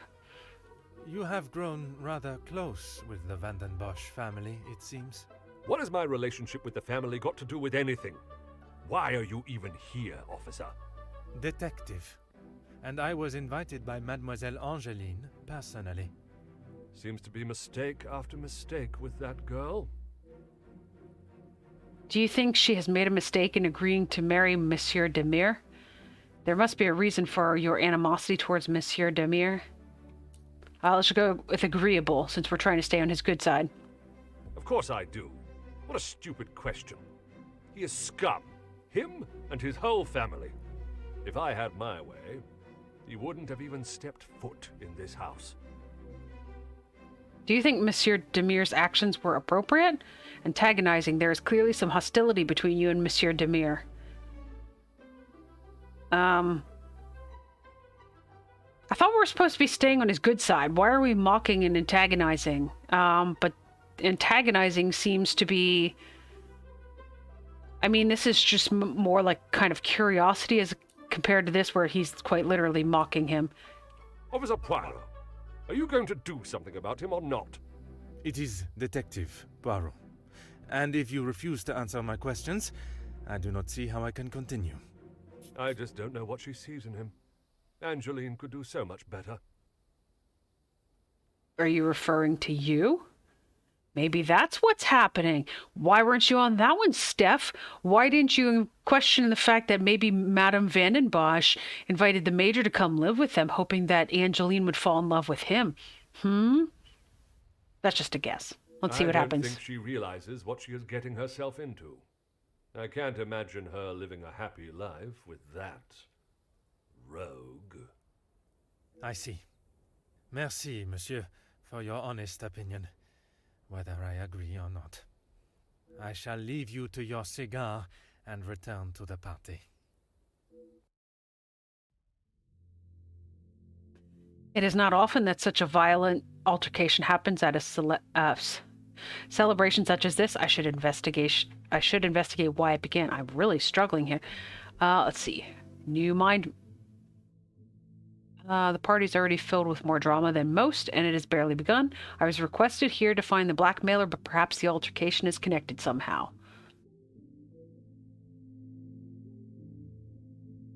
Okay, I've got no links at the moment. We did talk to the Major, but there's nothing linked to the Major, but I guess we would talk to Gideon. So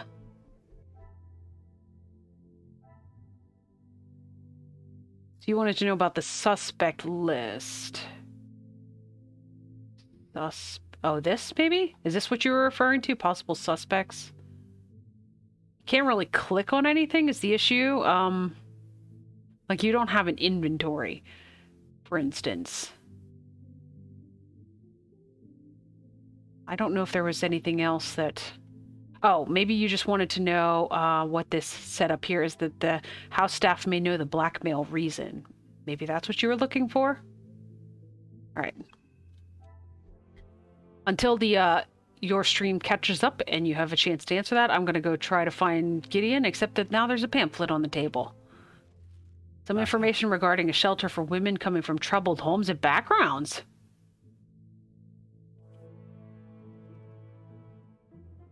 Okay. Oh, that was what you were looking for. Oh, here's the butler. We can talk to him again, maybe? Monsieur Sterling, I trust the preparations are progressing since our last meeting. Please, Detective. Archibald is fine. Everything is in order now. Are you ready to join the party? I suppose so. You are head butler of this house. It is a position that warrants respect, and I shall continue to give it, Monsieur Sterling. And I must admit, it is the smell from the kitchen that has my attention more than the party itself. I have that same problem sometimes. Rehanna is quite the cook, but it will still be some time. Maybe you'd like to enjoy a drink while you wait. Some of the guests are already in the salon to your left. Oh, we know where that is because we tried to get in there several times already. And the remaining guests are in the library on the first floor. There's a library on the first floor? Okay. I will be sure to explore both. Merci. Do this evening's plans fall under any sort of schedule? Dinner will be served in the dining room, but the rest of the evening is yours to enjoy. You have all certainly been working hard, it seems. Very hard. The lady of the house wanted everything a certain way, and that's how it was to be done. You did not want to interject in the altercation between Monsieur Demire and the Major? It is my responsibility to look after the house and staff, not to resolve petty disputes. Petty, he says. Wonder what was petty about it. He seems to indicate that maybe he knows what it was about? I cannot imagine he will be in any mood to attend the party. He often has a cigar to calm down, and if that doesn't relax him, that temperature outside surely will. Merci.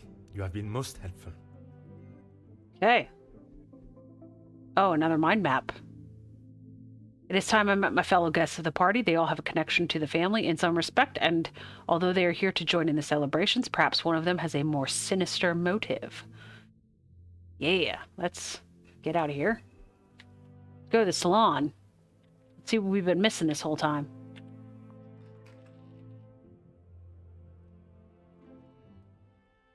Ooh, it's pretty in here. I'm a big fan of the color blue. That probably has something with it. But did they move the piano or just have a second one? Ah, yes, same thing. He's going to save himself the embarrassment of playing the piano. Let's check behind the bar. Anything to invest? Yes, a bottle. Quite a substantial sized bottle of alcohol, already half drunk. Why is a half-empty bottle sitting on the bar with no glasses beside it? Well, because Zach just occasionally just walks over and drinks a bunch of it. Oh, hey. Was her name Cassandra? She's over here now. I'm stuck on... Oh, that's a... Is there a chair? Oh, yes, I see it now. Okay. It blended into the floor. You can actually see outside. Look how pretty that looks. You can see the snow through the windows. We will talk to you in a minute, lady. And I'm sure she'll be rude as always. We're not investigating another fireplace. And then we've got to talk to the other guests. Just before we got into conversations, I wanted to see what else there was to investigate. News of the continued factory strikes. Workers demanding a fair treatment by Jacqueline Conrad.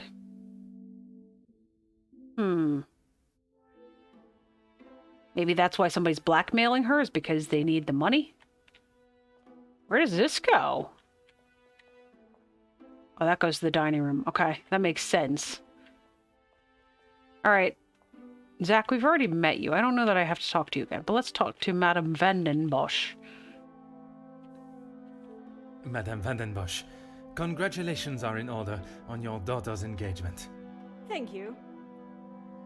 And you are? Clearly she doesn't remember us. Detective Poirot. I'm sorry, the name eludes me. That day at the Vandenbosch house has stayed with me. It opened my eyes to the unjust treatment of the working class and has been a driving force in becoming the detective I am today. And yet I have barely been a second thought to her.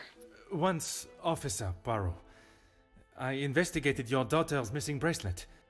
Oh, it's you. There is no missing jewelry here today, so we are really not in need of your services. I am here on a rather more pressing... I know why you are here, officer. Detective, whatever you are now. Please, just get on with it. I see she's gotten to be much nicer since the last time we met her. Detective, and I promise not to keep you too long. I understand the altercation earlier began with an argument between the Major and Mademoiselle Angeline. Angeline is her own woman now. She can fight her own battles. She does not need her husband to be stepping in. And what battles would they be?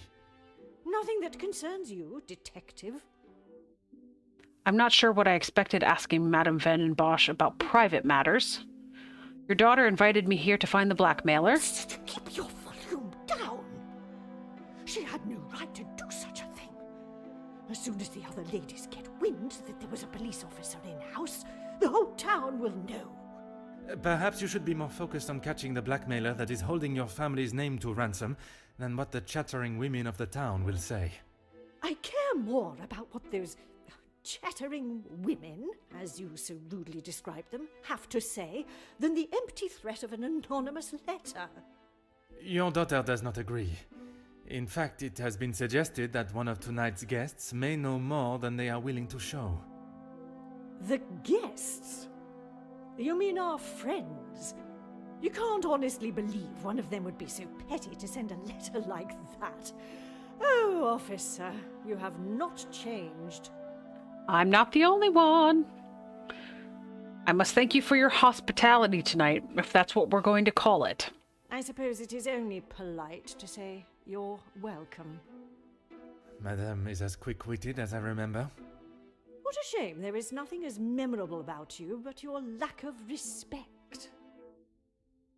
I should have known getting into a verbal battle with Madame would not be so easily won. Perhaps you should tell me about the family secret, the one your daughter's protecting. Angeline, you don't think she's a Vandenbosch? What makes you say that?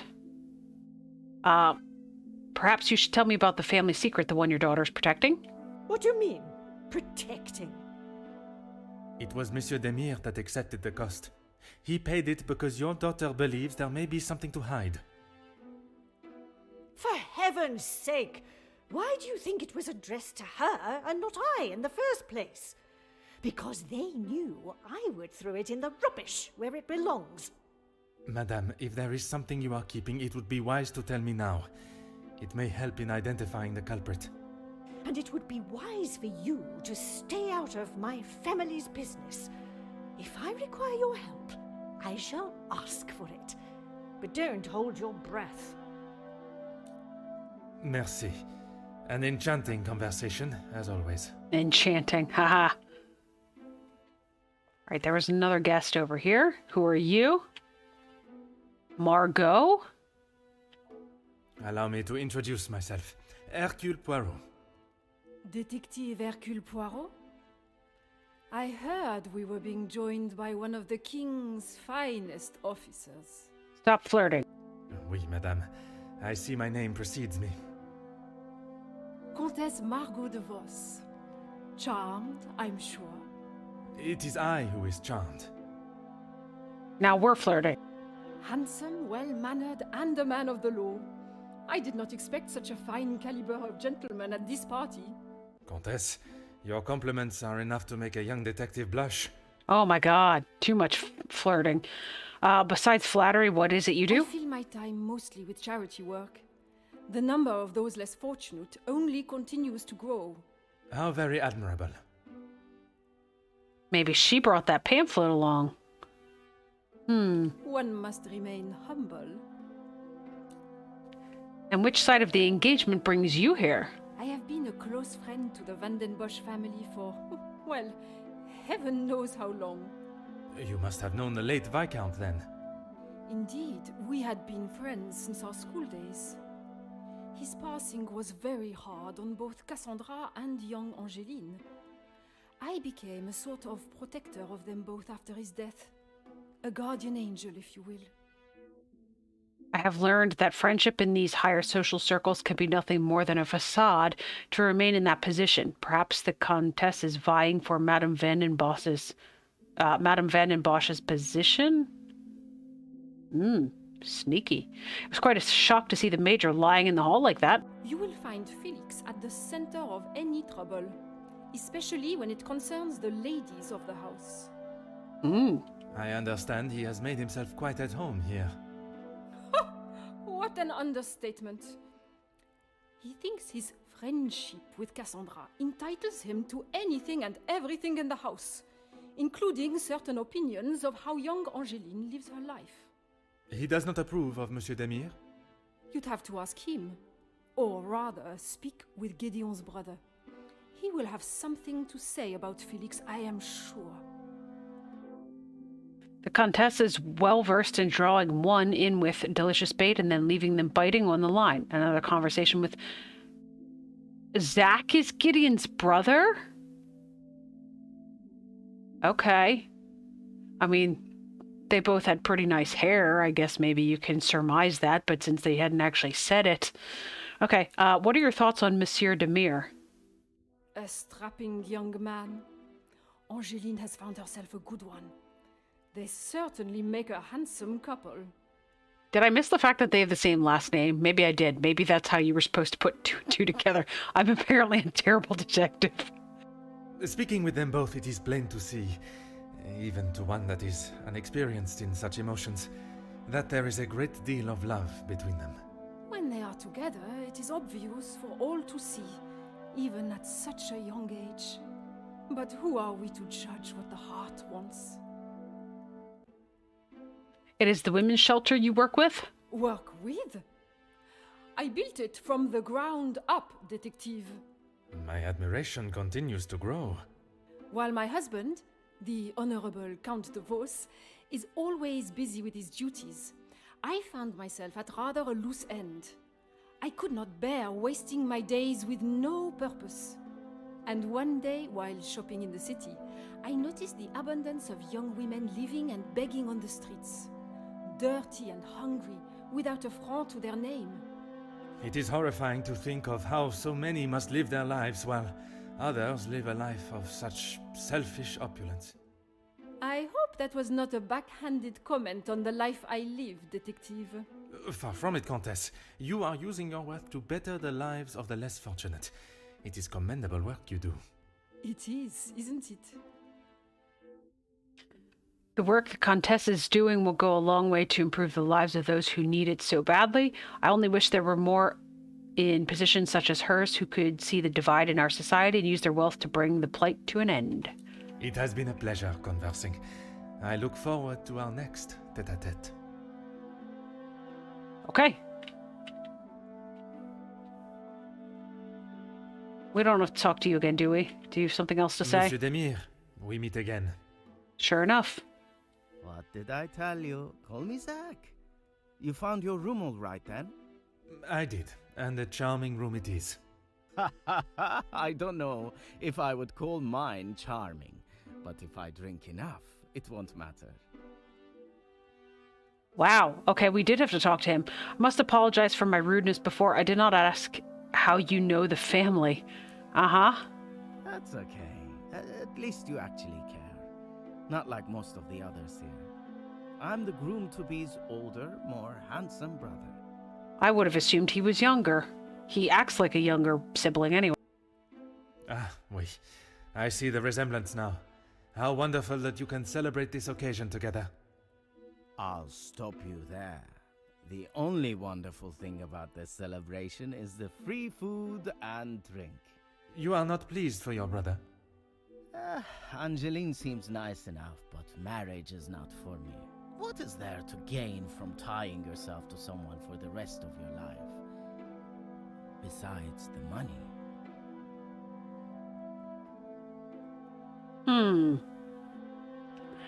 What is it you do for work? It seems everyone here is of some great financial standing. Recently, not a great deal. Well, except for enjoying myself. I was once a field medic in the military. But those days are over. A noble occupation. Did you not want to make it your career? It wasn't my decision to make. I certainly don't miss the battlefield, that's for sure. I'm hesitant to ask, but how is your brother after the altercation with the Major? I'm sure he's fine. You don't need to worry about him. Always the knight in shining armor, riding in to save the day. He seems rather... He does not seem very happy about any of this. It might make him have motive to make trouble for the family. Although he wouldn't need the money, but... Saving the day from who, exactly? Well, if Gedeon is the knight in the fairy tale, Felix is the dragon. Felix the Major. Ha! Always there, thinking he is better. Just because he was a major. We all know how he got there. In his mind, that puts him at the top of the chain. It seems there is some hostility between Monsieur Demire and the Major, an animosity that does not come from one evening at a party. I get the feeling you do not have much fondness for the Major. The major pain in the ass. Why should I? It doesn't take a detective to work out the sort of man he really is. You must have seen it, right? I have my own history with the Major, but that is a story best not told. I think it's a story best told now. It can't be any worse than what he did to us during the war. You fought together in the war? We were on opposing sides.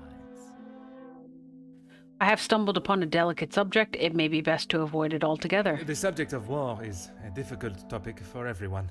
Perhaps it is best to discuss something else. If you had seen what I have, what he has done, you wouldn't side with him. I am taking no sides, monsieur. It is just not conversation fit for a party. Perhaps it is best I take my leave. Okay. All right, we have to go find a library. By the way, our mind map. Oh, we still have to talk to Cassandra? We've got some links already.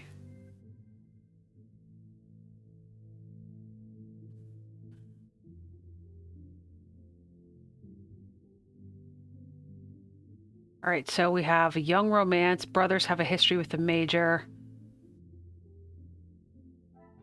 Seems like that would go to the Major doesn't like Gideon. The pieces of the puzzle are finally coming together. I wouldn't say it to his face, but I don't think it's the Major's place to cast judgment on Gideon. Okay. No more links in this mind map. But there's this one.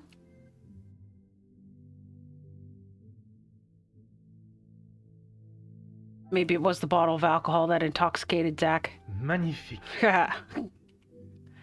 I could not even fathom drinking that much alcohol, especially in one evening. So now we have another conversation option with Zach, but we're going to go find the library first. But it is funny, I walked in there and he was the one standing closest to that bottle, and I just kind of made that as a joke, but apparently it was true.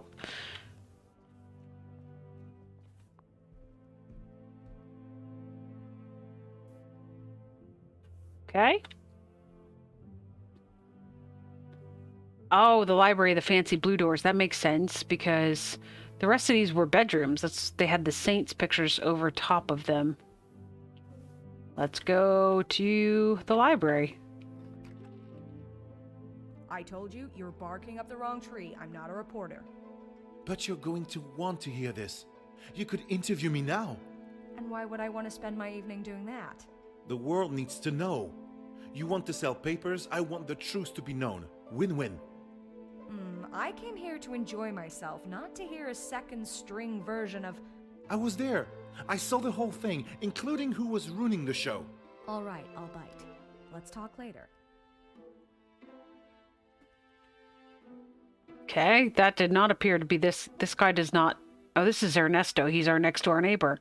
But he's not the person that was in conversation. Bonjour.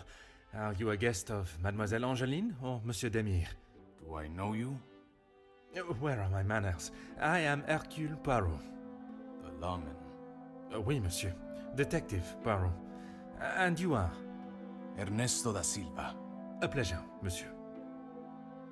So what is it you do? I'm a man of business. I see. Is there a particular area of business that is your focus? Overseas investments, international relations. I also own a number of factories in the city. Wasn't that what was on that paper that said about something about factory, like there were financial issues in the factories? A man of few words, this may become more like drawing blood from a stone than a back and forth conversation. Très bien. Monsieur has many talents. Am I right in thinking the late Viscount was involved in such business affairs? We work together as partners, yes. You must know the Vandenbosch family well, then. I help Madame Vandenbosch, if and when she needs me. Monsieur referred to Madame Vandenbosch as Cassandra before quickly retracting. Perhaps they are closer than he is willing to say. You witnessed the altercation between the Major and Monsieur Demire? Oui? I did. But frankly, I have no time for childish school fights. You are not aware of the circumstances that started it, then? I heard something about a cigar. Only Felix would be petty enough to get riled up by something so menial. A cigar? Yes, Monsieur Demire had one of Felix's precious cigars. If you ask me, they won't be the real thing anyway. I would not expect two children to act that way, let alone two supposed distinguished gentlemen. Distinguished gentlemen? It was two alpha males going head-to-head. Master Gedeon came out the victor. Surely we have passed the days where shows of unnecessary brute strength impress anyone. When it comes to the protection of a woman, we are far from it. Man will always return to their most primitive form. Mademoiselle Angeline, the Major has no place to feel threatened. Monsieur Gedeon is to become her husband. And he has spent the last however many years supporting them, as he calls it, clutching on to whatever he can. Merci for your time. It has been most intriguing. Okay, here's a book. Perhaps the happy couple's engagement has someone in a particularly romantic mood. Must be a romance novel. Oh, yeah, it said that when we walked away. Here's a paper. A note. Looks like the happy couple are planning their honeymoon, but are undecided on their destination. Okay. So many countries and cultures to experience. I hope one day to see them all with my own eyes.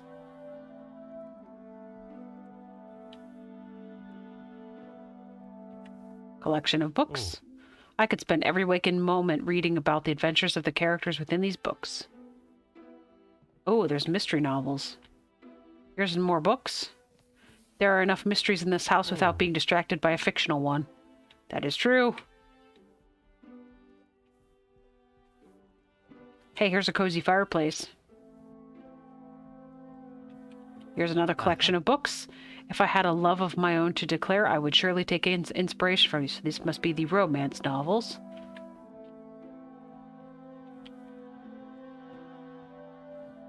All right, what kind of books are these?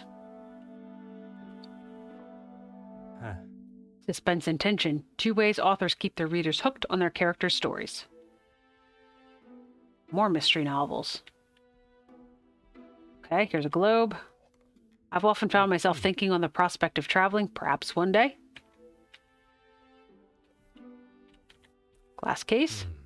It looks quite valuable and delicate. I shall resist the temptation to inspect it any further. Okay, telescope. Gazing at the stars is truly one of life's simple pleasures. Window? The fallen snow has laid a beautiful white blanket over the countryside that surrounds the house. Another book. Madame must have a great interest in religious saints to have such material on them. A Compendium of Saints. Okay, here's another glass case. Looks quite valuable. Okay, same thing. Okay, she was the reporter person. She would like to hop in here and see if there's anything to investigate on this table filled with books and wine glasses. In fact, yes. Must be from the library. I wonder if this story would match the excitement of this weekend. A thriller novel. Okay. Hugo. Allow me to introduce myself. Hercule Poirot.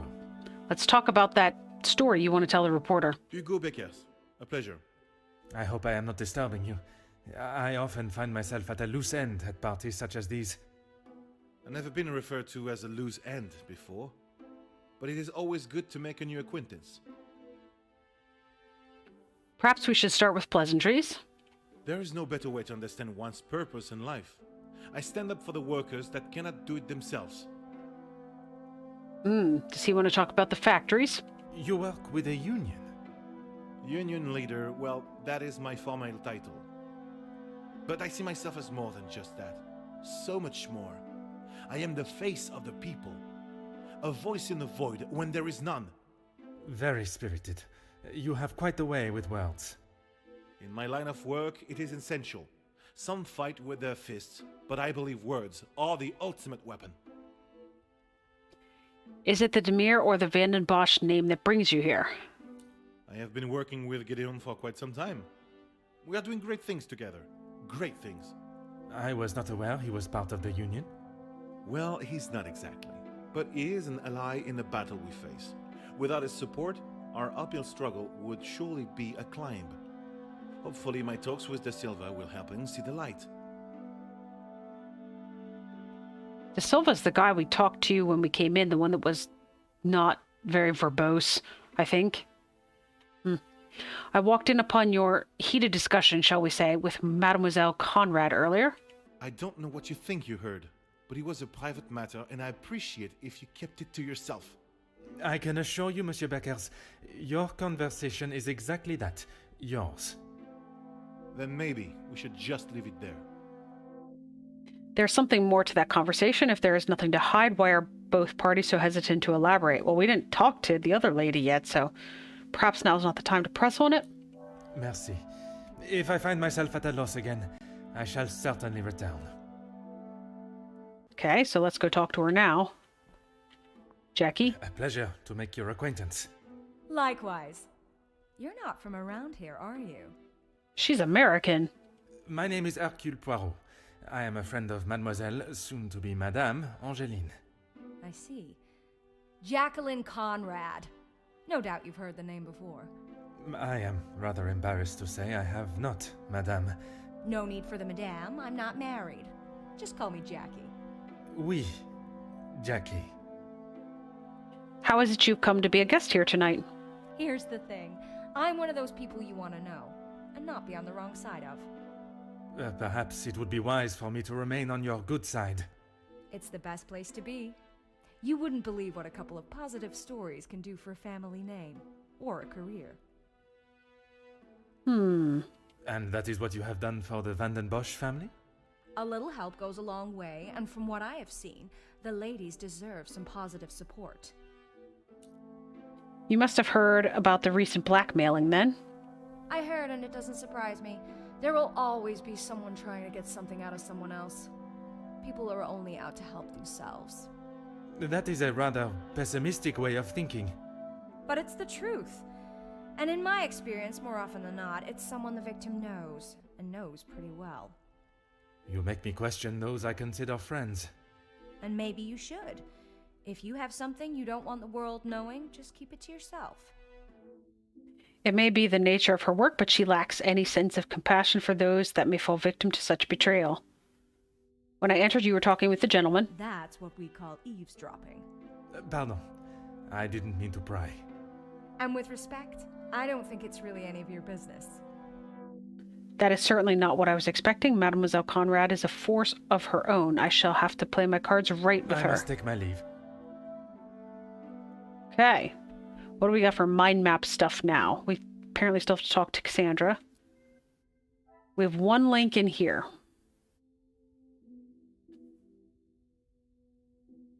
So Gedeon had one of the Major's cigars.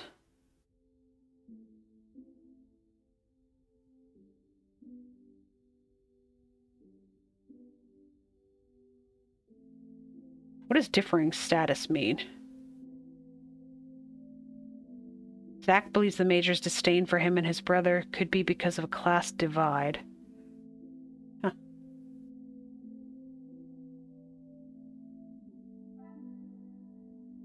Zach claims Gideon's looking forward to the family fortune. I wonder if he knows their past. This is terrible to say, but I don't remember him making mention of this in the conversation. So could it be Gedeon blackmailing the Vandenbosches themselves?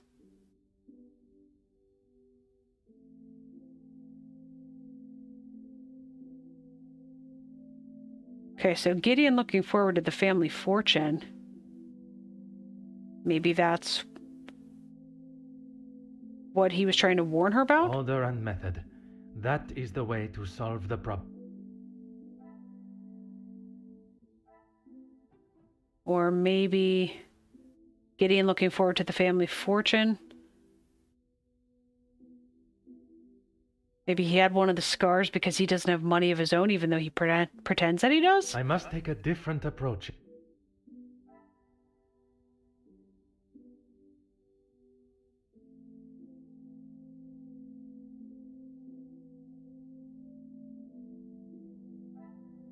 Oh, maybe it's just related to the scar and the Major. Another there we go. success.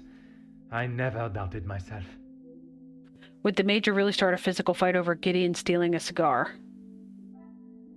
Okay, we've got to talk to Zach about that. And to Cassandra. And we have to talk to Margot and to Zach about this. And oh my gosh, there's 3 connections in here?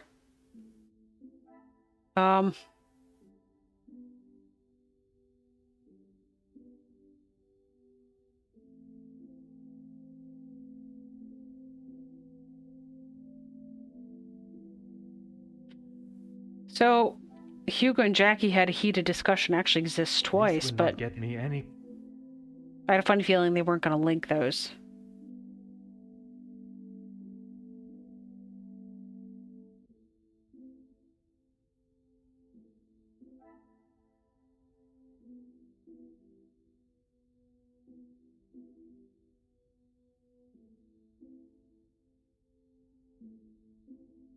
Who else is on this? Let's see, there's Ernesto.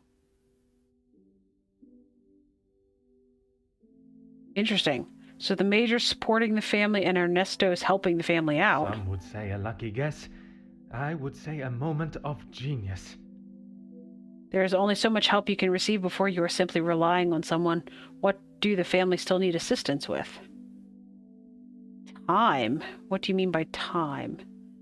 Is there something about time in here?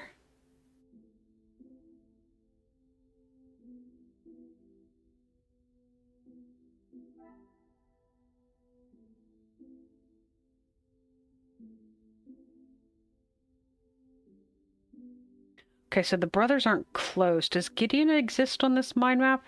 He does not. So this mind map includes Ernesto, Archibald, Zach, Jackie, Hugo, Margot, and the Major. So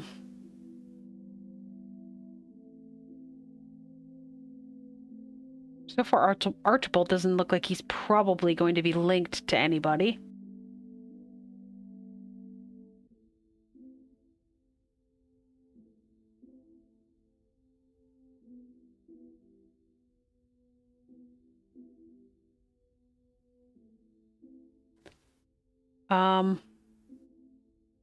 So Hugo being resistant to elaborate, and she also dismissed it, so maybe those two? I should not be surprised by my own skills of deduction. Okay. I should revisit this argument. Something does not feel right about their joint secrecy.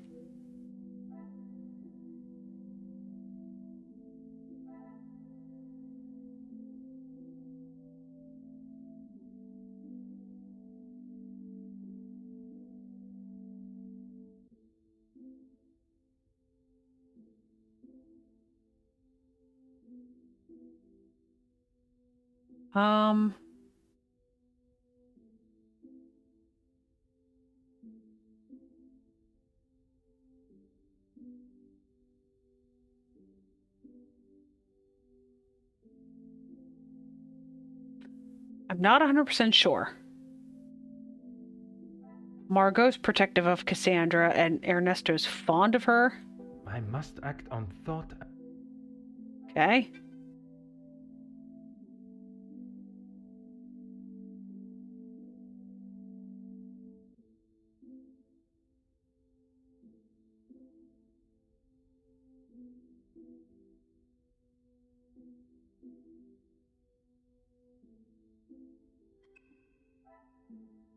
Okay, maybe we'll go down and talk to...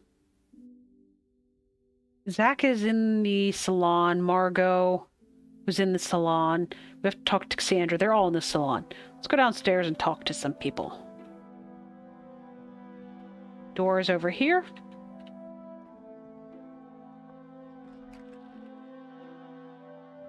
There are a lot of pieces to this puzzle.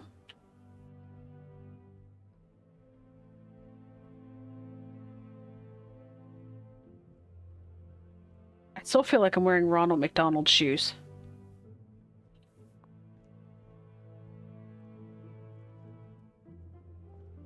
Okay.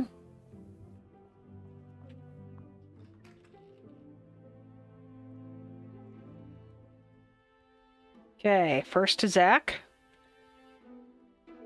Fire away, detective. I don't mean to dampen the celebrations, but would you like me to fetch you a glass of water? Why am I offering him water? Because it's so he'll stop drinking alcohol or what? I have a drink, but thanks anyway. I just would not like to see things get out of hand. Don't you worry about me. I've got it covered. Something tells me his excessive drinking is not in celebration of his prayer. I don't know what that is. Engagement. His recollection of war makes me think it may be something more serious. It is a shame things escalated so much over just a cigar. Gedeon said they were the majors, but I didn't think he would miss just one. Ah, it was you that took the cigar. Pfft. Me? Okay, detective, you twisted my arm. It was me. But I didn't even get a chance to smoke it. Gedeon snatched it out of my hand. I'm sure he could afford to replace it. Wait. He's saying that Gideon could afford to replace it? I thought they both came from money. And the major saw Monsieur Gideon holding the cigar, assuming he had taken it. It was all a misunderstanding, so why the following altercation? Perhaps it is best I take my leave.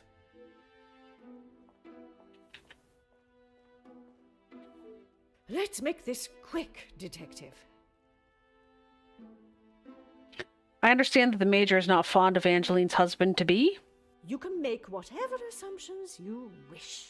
I can see we're still being very helpful. Based on several accounts, it seems as though the Major has a certain level of disdain for him and his brother.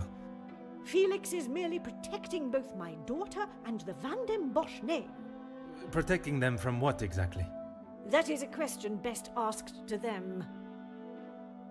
You must be elated at the news of Mademoiselle Angeline's engagement.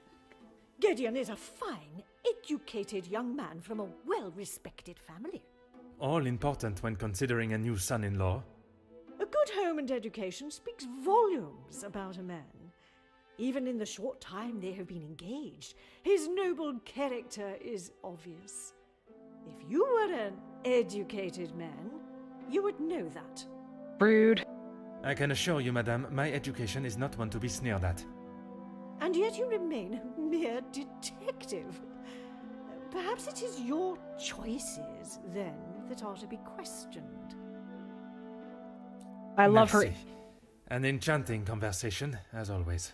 I love her even more every time we speak to her again. She's exhausting. Okay, Margot? I am all yours, detective. Still flirting, I see. Monsieur de Silva claimed he helped Madame Vandenbosch when required? He would say that.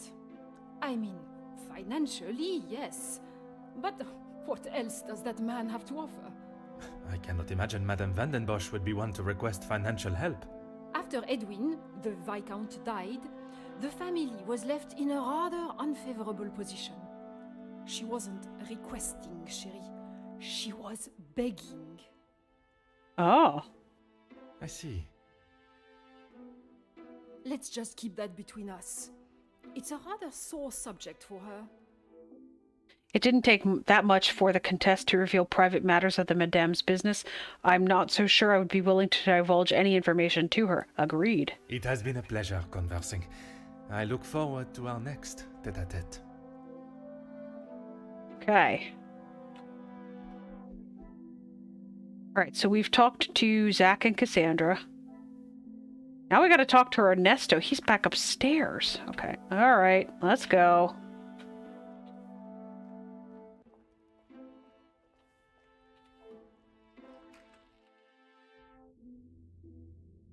Monsieur Sterling is talking on the phone, almost too loud to ignore. Sterling, he's the butler, right? Vandenbosch residence, how may I Ah, help? yes. Yes, of course. Please hold for one moment. Sir? Yes, a call for you. Shall I direct it straight through to you in the study now? Who's in this study? Very good, sir.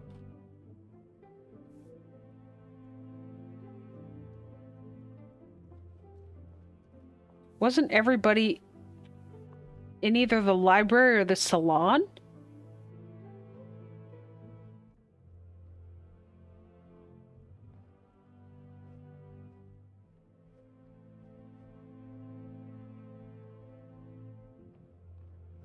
Okay. So you think that Fleurette and the Major are working together? Is there Maybe? something else you need? You have done business with other guests at this party? It seems someone has been asking around about me. Only polite curiosity, I can assure you. Well, you would be right. Although working with the Viscount caused me much less grief. Look at the snow out the window. Craziness. Grief, monsieur. Let's just say we didn't always see eye to eye. And if neither side is prepared to back down, there is a problem. There's obviously more to learn about the goings-on between Monsieur de Silva and the Major. It certainly doesn't sound like a positive business relationship. Merci for your time. It has been most intriguing. Okay, mind map. Right, there's a link in here.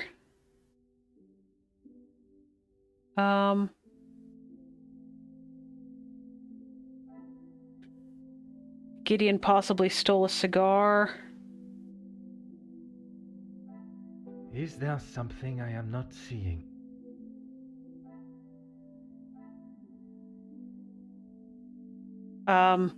Oh, a hastily arranged marriage.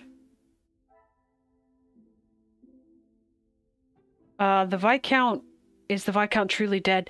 They put in the prologue that he was. I mean, that of course was the,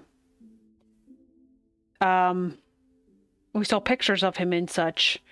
Hastily arranged marriage, maybe she's upset because they're differing status? Order and method. That it... Or maybe she's concerned about it. because he's looking forward to the family The fortune. pieces of the There we puzzle go. are finally coming together. Monsieur Gedeon could be marrying into the family purely for financial gain. He said he had money, though. Of course, like I said, there must have been something with Zach mentioned that kind of indicated that he doesn't have the money that he says he does. Okay, there's no links in there. There's one link in here, and this is the really big one.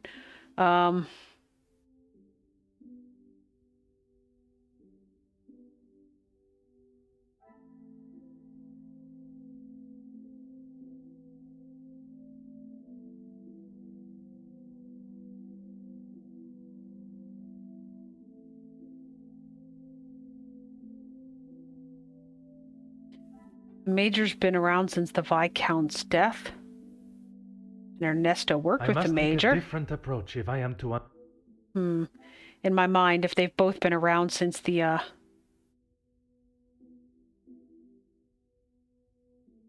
Rocky working.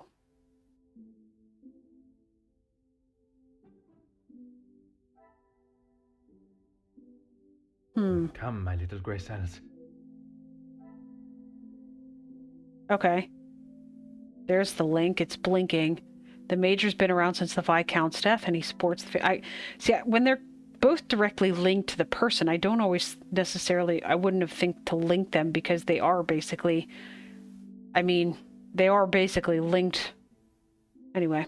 What a revelation. It's clear the Major is close to the family and has some connection to both Cassandra and Angeline. Now we've got to talk to Margot and to Archibald. Oh, there's another link, though.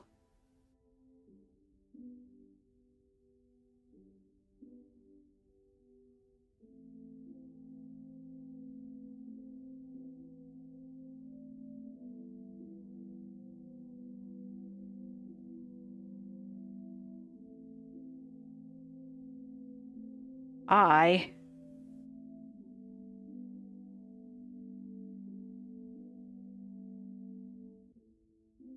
can't say I know what links here. Maybe we'll get some more stuff around.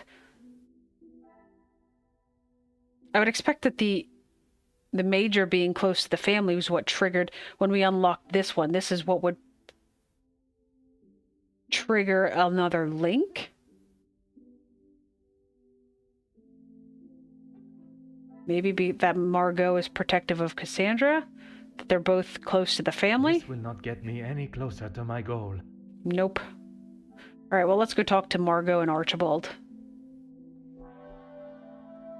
Right, I'm upstairs again, and we gotta go back downstairs.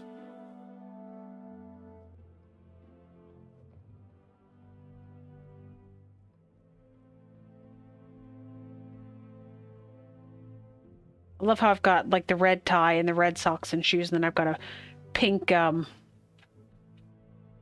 handkerchief in my pocket. There's a word for those. What is it? What is the word for those pocket handkerchiefs? Archibald. What can I do for you? The Major has made himself quite at home here. Yes, he has been here for some time now. Lady Vandenbosch has been very good to let him stay so long. Would you say he has become part of the family? He's always been very vocal about how he stands the ladies in high regards, and so he should. Merci. You have been most helpful. I don't know that was overly helpful, though. Okay, Margot.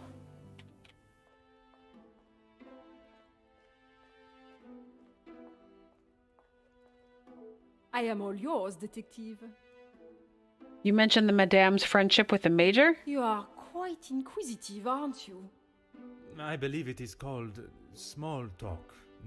There is small talk, and there is prying. I assure you that is not my intention.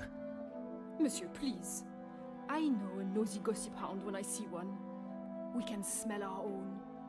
The Major isn't worth a minute of your time, though. You are not a fan of his. I'd hit him with my fan, monsieur.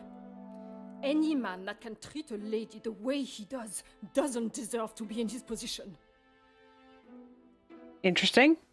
I assumed that if he was in this house with the ladies that he Must be nice to them. And what position is that, may I ask? Lording over Cassandra like she's the help. He shouts at her like she's a stray cat that's wandered into the house. Madness. Over Cassandra like that? Really? She's the one that... Wow, she's very forthright. I wouldn't guess that, she would be a doormat. It is something I never thought I would hear. Madame was ready to physically escort me out of the house when I arrived to investigate Mademoiselle's missing bracelet, and yet she allows the Major to get away with murder. There must be a reason as to why she would be so accepting of such behavior. It has been a pleasure conversing. I look... Maybe because he knows stuff. Okay. So that is a link. That doesn't have a link. This has 2 links in it. Oh, is this the really big one? Good grief.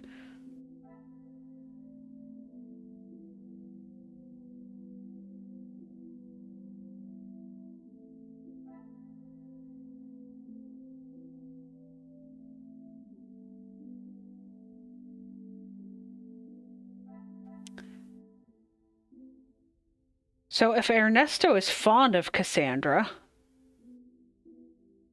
and the Major didn't treat her well, maybe he'd be particularly annoyed? I must act on thought. Not so much. Although this, since they're in the same line, Margot's perspective of Cassandra, that might make sense. Another success. I never doubted myself. I cannot tell if Margot's dislike for the Major comes from a genuine place or merely jealousy.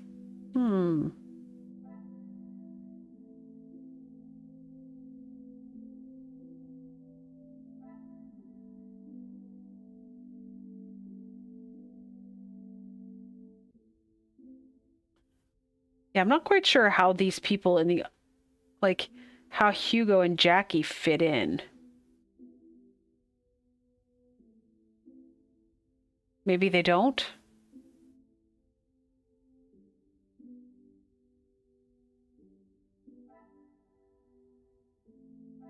Maybe Ernesto being fond of Cassandra.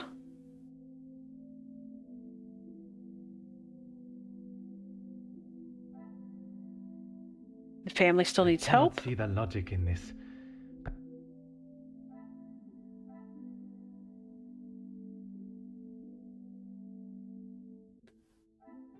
The family still needs help would cause a rocky working relationship. Is there something I am...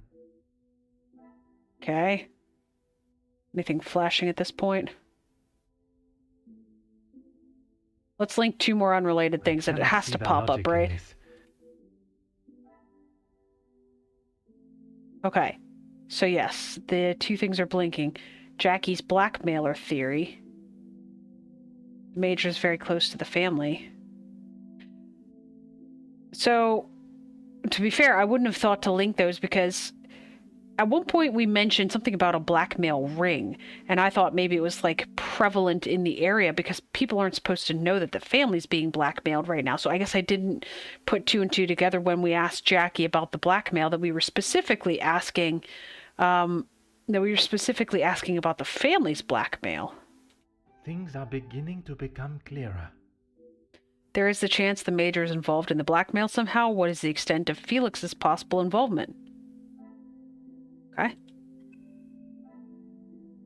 And let's get this one. The handkerchief in the pocket is called a pocket square. Yes, that sounds right. The Major views the family as high class. And if their status is lower, maybe. Magnifique. The Major may feel that associating with the Demir family may lower the Vandenbosch name. I wonder if this is the limit of his negativity. Okay, now that there's another link.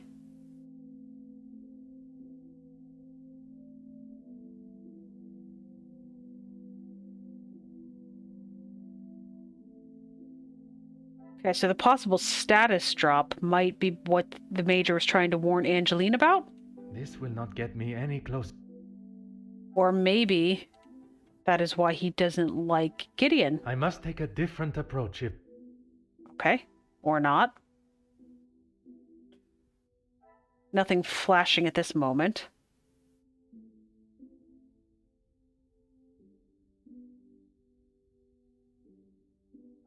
So, hastily arranged marriage for a young romance? Come, my little grey cells. Nope. So I saw these and I wondered if, because I'm starting to notice that sometimes they line things up that are on the same, like, so this linked with this because they're on the kind of the same vertical plane. And I looked at these because they're on the same horizontal one, but I guess I didn't necessarily think that the drop in status would be related to financial intentions. The pieces of the puzzle are fine. It's clear the Major does not see the Demir brothers in a good light. What does his thoughts towards them have to do with the couple's relationship? There's another link now. The Major thinks the Demirs are bad for the family. Again, maybe being in the same plane, maybe that's what he intended to warn Angeline about? Another success. The Major clearly doesn't want the wedding to go ahead. Monsieur Gideon's reason for punching the Major was perhaps valid after learning the reason he is against the wedding. Hey, objective complete. So that's complete. This doesn't have any links in it, but it's got an exclamation point.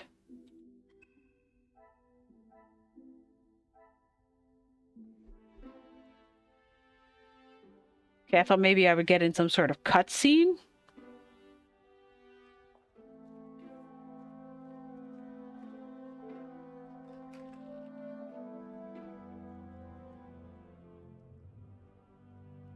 Because there aren't anything else in the mind maps at the moment. I mean, these are the only 3 mind maps we have, and none of them have objectives.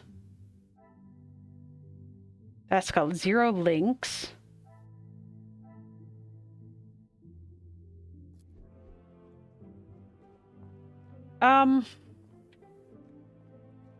Nobody's standing down here, right? I think they... Study. It was a study, right? Note. Staff rota for this evening. 4 people are assigned. Is this enough staff to proceed with tonight's events? Archibald, Elizabeth, Inga, and Rihanna. Kitchen, breakfast, family lunch, family dinner, party, service, breakfast, lunch, dinner, housekeeping, morning, family, evening turn-down service.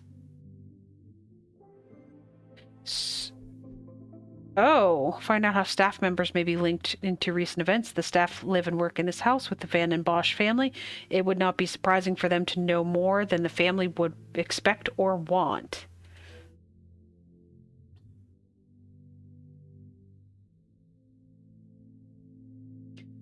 So, there are no links at the moment.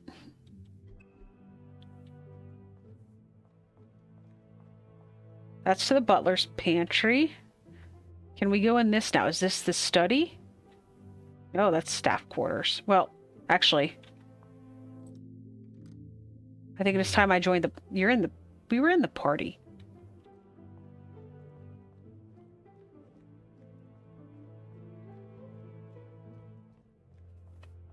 I guess we can go back upstairs.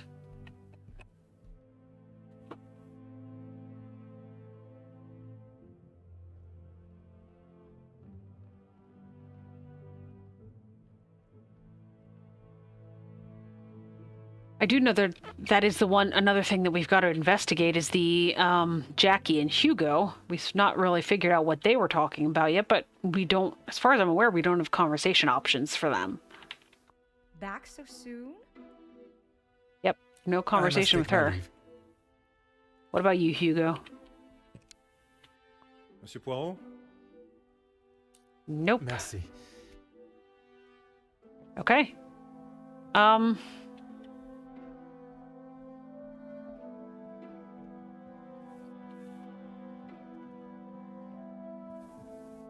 wonder if Felix is still outside. Is there something... Nope. Merci for your time. Apparently not.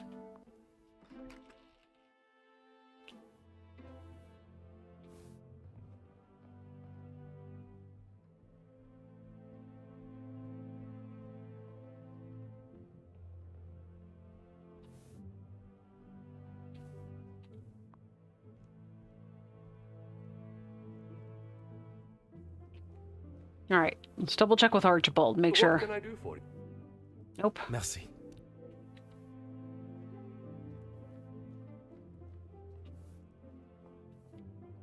Oh. Ah, okay. Nope, definitely not it. Can't go out and visit Felix again. All right, so...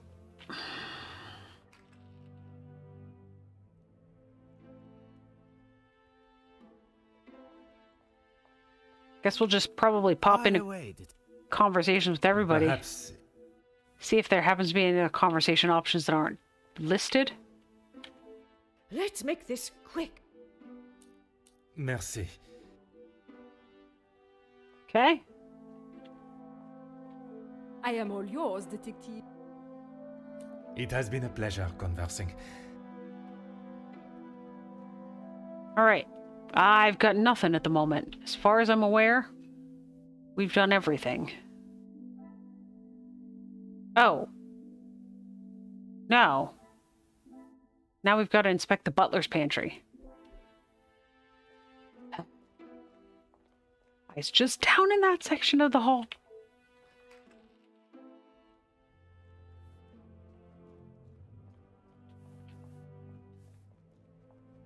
The funny thing is, I actually thought about going in there because they talked about investigating how the staff might be linked, and I thought maybe Elizabeth is back in here, but locked. I would have thought with such a tight schedule, I'd find at least one staff member here. Are they in the staff quarters? Is this now open?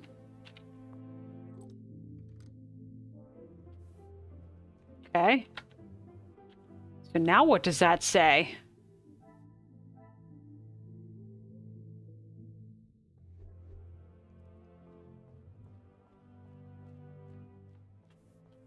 So the only member of staff that I know is Archibald. What did this say? Oh. Yeah, we've not seen Inga or Rihanna yet. We've seen Elizabeth and Archibald. If Elizabeth's not in there, maybe talk to Archibald quickly. You guys can't go to the second floor. I've not tried yet. What can I do for you? Nope. Merci. You have been... I mean, I guess we can go try that quickly. I tried at the beginning, but it could have opened up since then. Huh. No.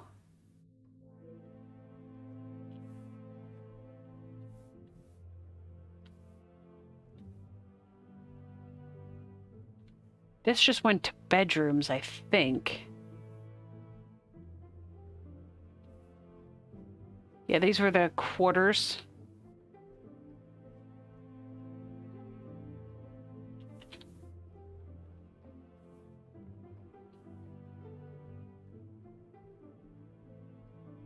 These as well. These were just, You're already in Jackie's bedroom. Aha. Everyone should be enjoying the festivities. I have no need to go into this bedroom. Okay. Well, I'm not 100% sure, and I actually have to really get out of the stream here because I have an appointment that I need to attend in the... You know, I have to leave for it shortly here. So I am actually going to go ahead and end the stream here. Then when we pick up next time, we will hopefully be able to finish the investigation into the altercation. Apparently we did finish chapter 1, which basically the entire chapter 1 kind of seemed to be us finding our bedroom. So maybe not the most intriguing of the mysteries, but the altercation slightly more intriguing, and hopefully we will figure that out next time. So I'm going to thank you guys for watching. If you enjoyed this episode, feel free to like and comment. Also subscribe so that you get notified of future videos. But for now, my name is Hawk, and this has been Hercule Poirot, we'll go with. I will catch you guys next time.